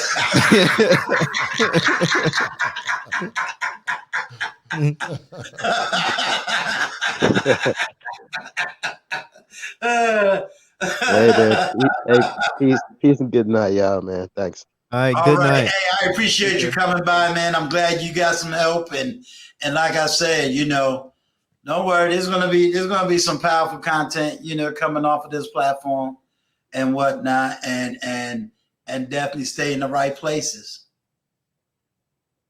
Mm-hmm. Yeah, thanks for the mental health. I saw the mental health show. I'm still going through that. Good. Right. It's gonna be more to come. It's gonna be a lot more to come. Uncle Steve, you got one more before I drop off, brother? Does anybody want to come up? Last time, because I appreciate Coach. He dropped so much jewels that hey, we don't need a 4-hour stream. He was good. Good night, Drop the Brittany mic. B. Well, it was my pleasure, man. You know, I try to be a man to my word. I was worried. You know, I was running around like a dog with his tongue hanging. I can't believe it's been 2 hours, Uncle Stu, since we've been talking, man. It's literally been about 2 hours. Yeah, I mean, but you gave so much that even if you drop off, I'm quite sure, you know, Attention Millionaire and I, we can go for another 30 minutes or so and still have good word. Well, listen, you got some good content, man. I might you can pick it back off this show. I might take some clips from this show and make some shows out there, man. This was I definitely got some. Yeah, I mean, you know, the clips I'm gonna do, you know, I'm gonna add some content. I'm gonna add some book knowledge, you know, and got some good foundational stuff. So I'm just letting you know. Again, just keeping it going. This show was so good, Uncle Stu. I might even at some point get a couple of clips from it and make some shows off of it. It was a good show, You man. should. And I've enjoyed it. Should. So with your permission, I'm just letting you know in advance. You know, I ain't gonna steal Okay. it, but it's good. Hey, at least my name is on it, so right. you know, Right. that's the good part. At least my name on it. At least they can say, "Oh, so that's the platform to go to." Right. Like, Well, yeah, I'm bringing real men together. No You doubt. know, if you understand, Uncle Stu, there's no such thing as bad publicity. All of it's good. The more your name's out there, the That's more it what I was circulates. told. And people say, wait, this what this man's doing? Let me go find his channel because it draws traction. You know what I'm saying? When we share these things, it helps other content creators, some that's not under 1,000, greater than 1,000, because this is the only advertisement we're gonna get amongst each other as men. Right. You know what I mean? Right. We can't depend on the YouTube algorithm to push messages and positivity for black men. That's not allowed. That's when you Right. look at how they were able to reward people for misconduct and nasty behavior towards each other. But when we talk about some real positive things, it kind of gives you a slap in the wrist. So we have to promote ourselves in the day. There's no way around it. So, yeah. I fully agree. I agree. Trust me. I think I'm 200 away, but that 200 is hard to get. Yeah. I still got a long way to go, man. I got like 3 something left, man. Yeah, but your name is known in these YouTube streets. I mean, I try. I'm gonna have to go come over and check you out, Chaos. Yeah, I'll be good. I appreciate that. So anybody else All right. Uncle Stu? No, I'm gonna pop off, brother. Okay. Did anybody All right, else wanna Kosher. ask me a question? Anybody else want to ask? Bernard, do you have a question for Kosher Clinician? No, he answered my question. By me being a coach, a life coach, I was looking for therapist to send people to. So, and thank what you, I brother. do is, Right, so appreciate it. what I do for all of y'all up here, and I talked to my other two brothers up here earlier. Let me set this precedent. When I send people business, the first thing out my mouth is, do not be looking for a hookup. This is Yes, sir. business. This is business. Yes, sir. Exactly. This is Right. this is serious business. business. When You when, get when I paid. send you to Intentional Millionaire, don't look for a hookup. When I send you to a therapist, don't look for a hookup. When I send you to Right. Uncle Stu or any other brother or sister up here, this is what Nino Brown say. It ain't personal. It's It ain't personal. business. Yes, sir. I appreciate that, man. So I Appreciate appreciate you. I appreciate you on that, bro. I know you got to get, but man, you done. Y'all need to pass the collection plate. That's all I got to say. Well, listen, man. You know, I always tell people that don't have money to share when they come on the Kosher Clinician. I said, just share the content. I count on the honor and the privilege to serve the brotherhood. You know, I decided to take time out because I want to show Stu some love because. You know, Stu's a content creator like me. This work is hard. I'm a licensed therapist, so, you know, I'm pumping out content. I don't even know how I do it, but, you know, I'm constant between office. You know, with telehealth now, I'm doing my home office, but then I'm doing offices, and so I'm back and forth. But I get revelations, and because I'm passionate to see men empowered, I believe it's a divine mandate for me to do what I'm doing. And you're correct. Some people come into this space, you know, want to hook up, but there's some content creators, and I ain't gonna call no names. My prices are extremely fair. If I really charge what the other guys was charging, yeah. So, you know, that are not certified. Yeah, they're not even certified. I'm that guy. Yeah, right. I'm that guy. Right. I'm gonna keep it real. I'm that guy that's not even certified. Like you see, that's the point that I'm talking about. It's a lot of stuff that y'all didn't say, but I'm the guy. If there was something about to go down, I'm swinging first. So look, here we go. I like this content because a lot of guys, like you said, they sandbowing. They tapping real hard. They tapping real hard around stuff that we should be talking about, and you worry more about the entertainment side than the inside of us. Right. So, Right. Because I noticed when I started talking to men about male empowerment and travel, the numbers were dropping. I was okay. So I was like, "Well, do I keep telling the truth, or do I taper the message down?" We gotta tell the truth. We gotta tell the truth. But you gotta understand, Kosher, that is always the algorithm. Because people could be watching and they could not be watching. How I know? Because I watched one person did content, and as I'm watching, it did not give a watch person icon until like minutes later. And I'm looking and say, look like they're finagling the numbers because they want people. That could be true. They want people to be discouraged because if you don't see me watch it, what's the point doing it? Because you think no one's seeing you, hearing. But remember, because you don't see no evil, hear no evil, or see no evil, it's not there. You get me? So, yeah. Well, like I said, brother, definitely send them my way, Bernard. If you got a question, man, ask me real quick. If you don't, I'm gonna pop off. No, you good, bro. I wanted to come up there and then finish talking to my two brothers and whoever else, you know, as long as I can support. Much love to you. Godspeed, bro. No doubt. And to the guys that listen, I think most of the guys on the panel have subscribed. Bernard, if you haven't subscribe. I think most of the guys here are. Yeah, I did. I subscribed. Yeah, I did. Appreciate it, while we was on the stream, bro. Yes. I appreciate it, man. But anyway, Uncle Stu, a blessing, man. We will do this again.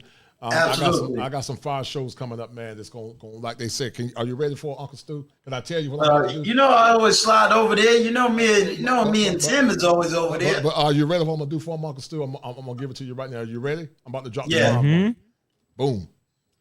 Fire for your mind. Did you hear it? The Kosher Clinician. You didn't hear it? I heard it. Fire for your mind. Fire for your mind. Yep. I'm about to Yes, sir. Yes, sir. I'm gonna be right over there with them. No doubt. But anyway, man, thank you guys. I love you guys. Thank you, Uncle Stu. All right now. All right, Kosher. Sir. All right. Intention and chaos. Y'all be good, brother. All right. All right. Be good. All right. Goodbye. Yeah, I'm gonna jump down. Thank you again, Uncle Stu. Okay, now anytime, my brother. I appreciate you coming up, giving voice in your thought, your views, and your opinions, man. Appreciate you. Much love to you. Respect. Take care, guys. What's going on, sir? Look like we just left like 3-4 hours ago.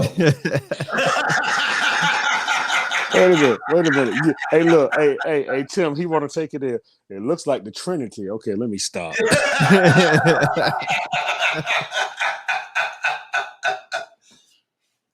So what you have? How's your day going with all that you've heard and talked about and everything else. What you now thinking about dealing with your platform? Actually, man, I haven't felt this way since I had did a TV show, because I started out acting and I did 2 TV shows here locally because people said I couldn't do it. And then I went to film a video school, but I dropped out because I started missing my kids. But I'm vibrating right now, literally. Okay, good. I'm literally vibrating, and I Good. can feel it. And I got a little bit of sweat, like, because it's something that resonates with my soul. Mm-hmm. And when something resonates with your soul, man, I'm like literally shaking and vibrating, because I'm like, they gave me answers on how to do this. I believe I can do this. I know I have a, like you told me earlier, brother, big bro. I call Uncle Stu. I'm just gonna call you big bro. Just get used to it. So, like you told me earlier, man, I have a story, and we all have a piece. We Voltron. Everybody has a part in making this body a Voltron. Mm-hmm. And the head is all the men. And the head and the brain is all the men that's inside that head of Voltron. But we all are either part of the leg or the arm or the chest or the breastplate. So I'm just going to get where I fit in on Voltron in this manosphere. But I want it to be effective and infective, and man, y'all got me going for real. Just I just like I was trying to explain to Wally, and I was very serious. Use the books just to get some language, but your experience outweighs it all. You understand what I'm saying? Your experience outweighs it all. No one knows.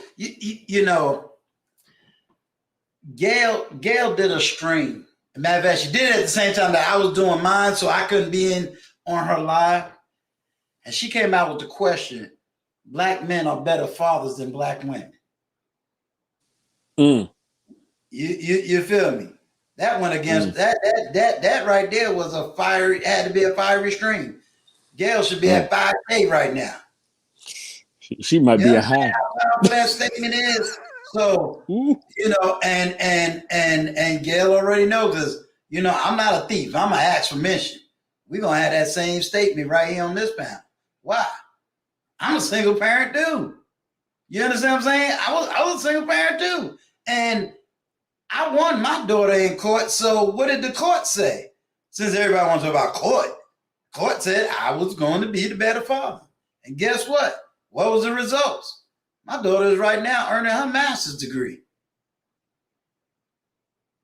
You feel me?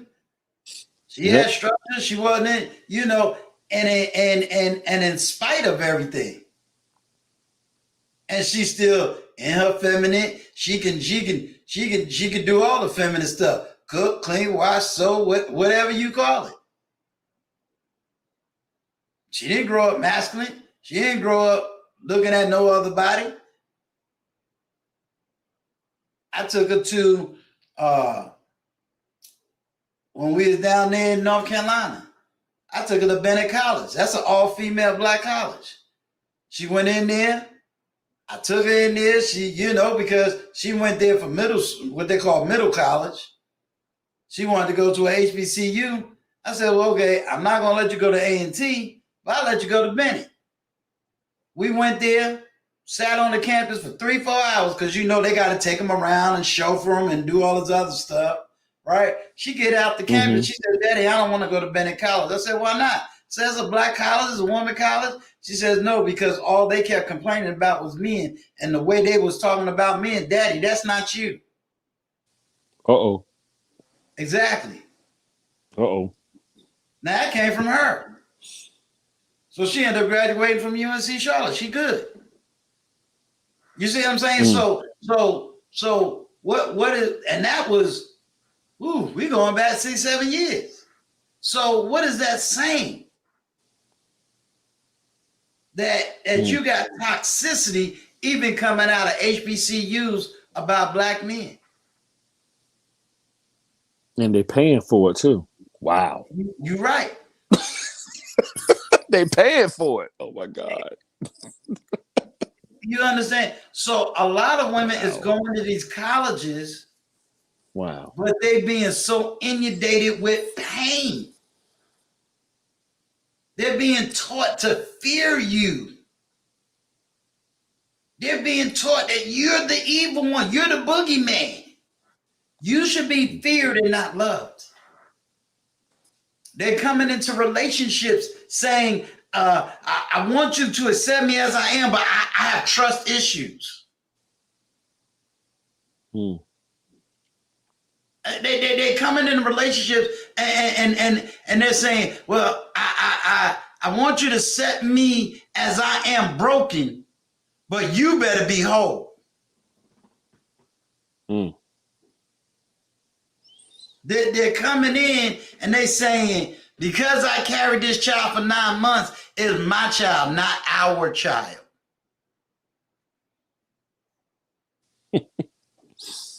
Yeah, I'm still trying to get that reminisce from lead attorney from that young girl. That tastes still in my mouth. That tastes still in my mouth. All she did was express what a whole lot of women express. It's a whole lot of women that believe that. She just you just happen to catch her on a clip. She ain't saying nothing that she ain't heard before. Yeah. Just like the whole those effects. Just like the whole comment about people can't believe people was married and having sexless relationships. I never been married, but I have heard married guys tell me about them having sex was actually almost like a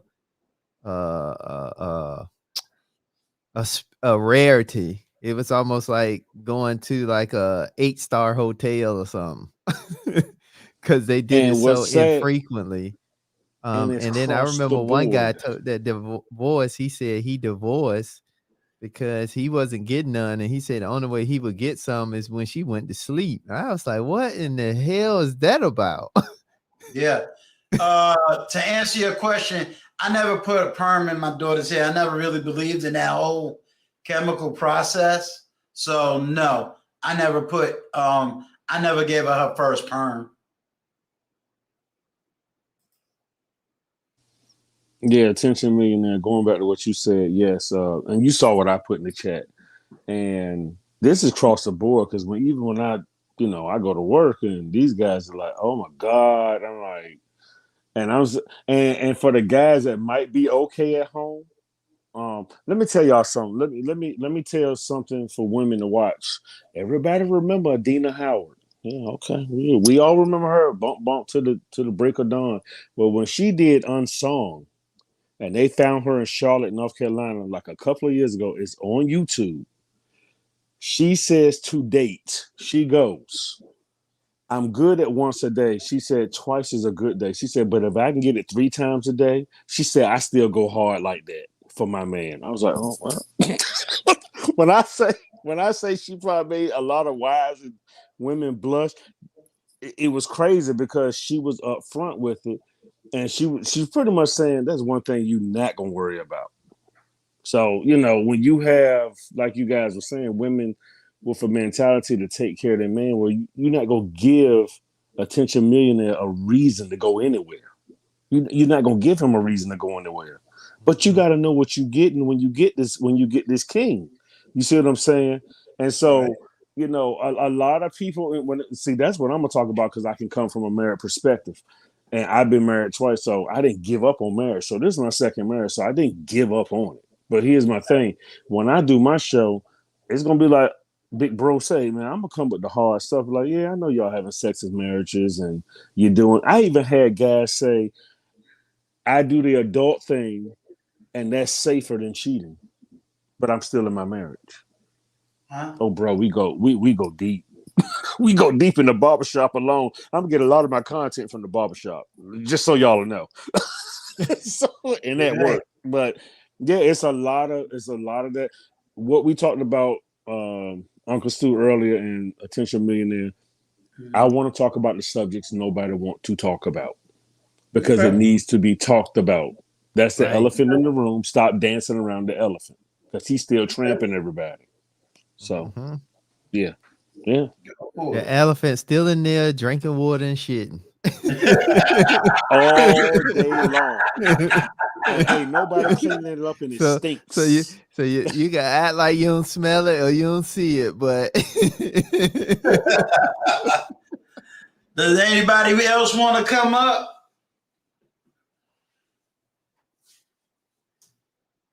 Look like we got Snuggles in here. There it is. So you're probably gonna get the typing from Snuggles, but I see the Snuggles is up in the house. What's up, Snuggles?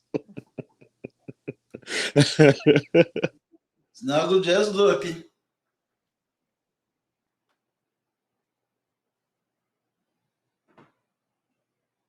All right, good night, Miss B Finesse. All right, don't look like nobody want to come up, so I think we had a pretty good stream with a lot of mic drops. And then Wally said 2 more likes for 50. All right, well, Gail, I think that's going to do it for us tonight. So, Bernard, just hang out when I get ready to close to end this broadcast. So you and Tim just hang out with me for a minute. All right. To everybody in the chat, salute. I have another live stream coming tomorrow at 7:00. And so you be there and just check out this next interview. To all of y'all, I love y'all. Good night. Peace. Good night, everyone. Peace. Deuces. Peace. Adios.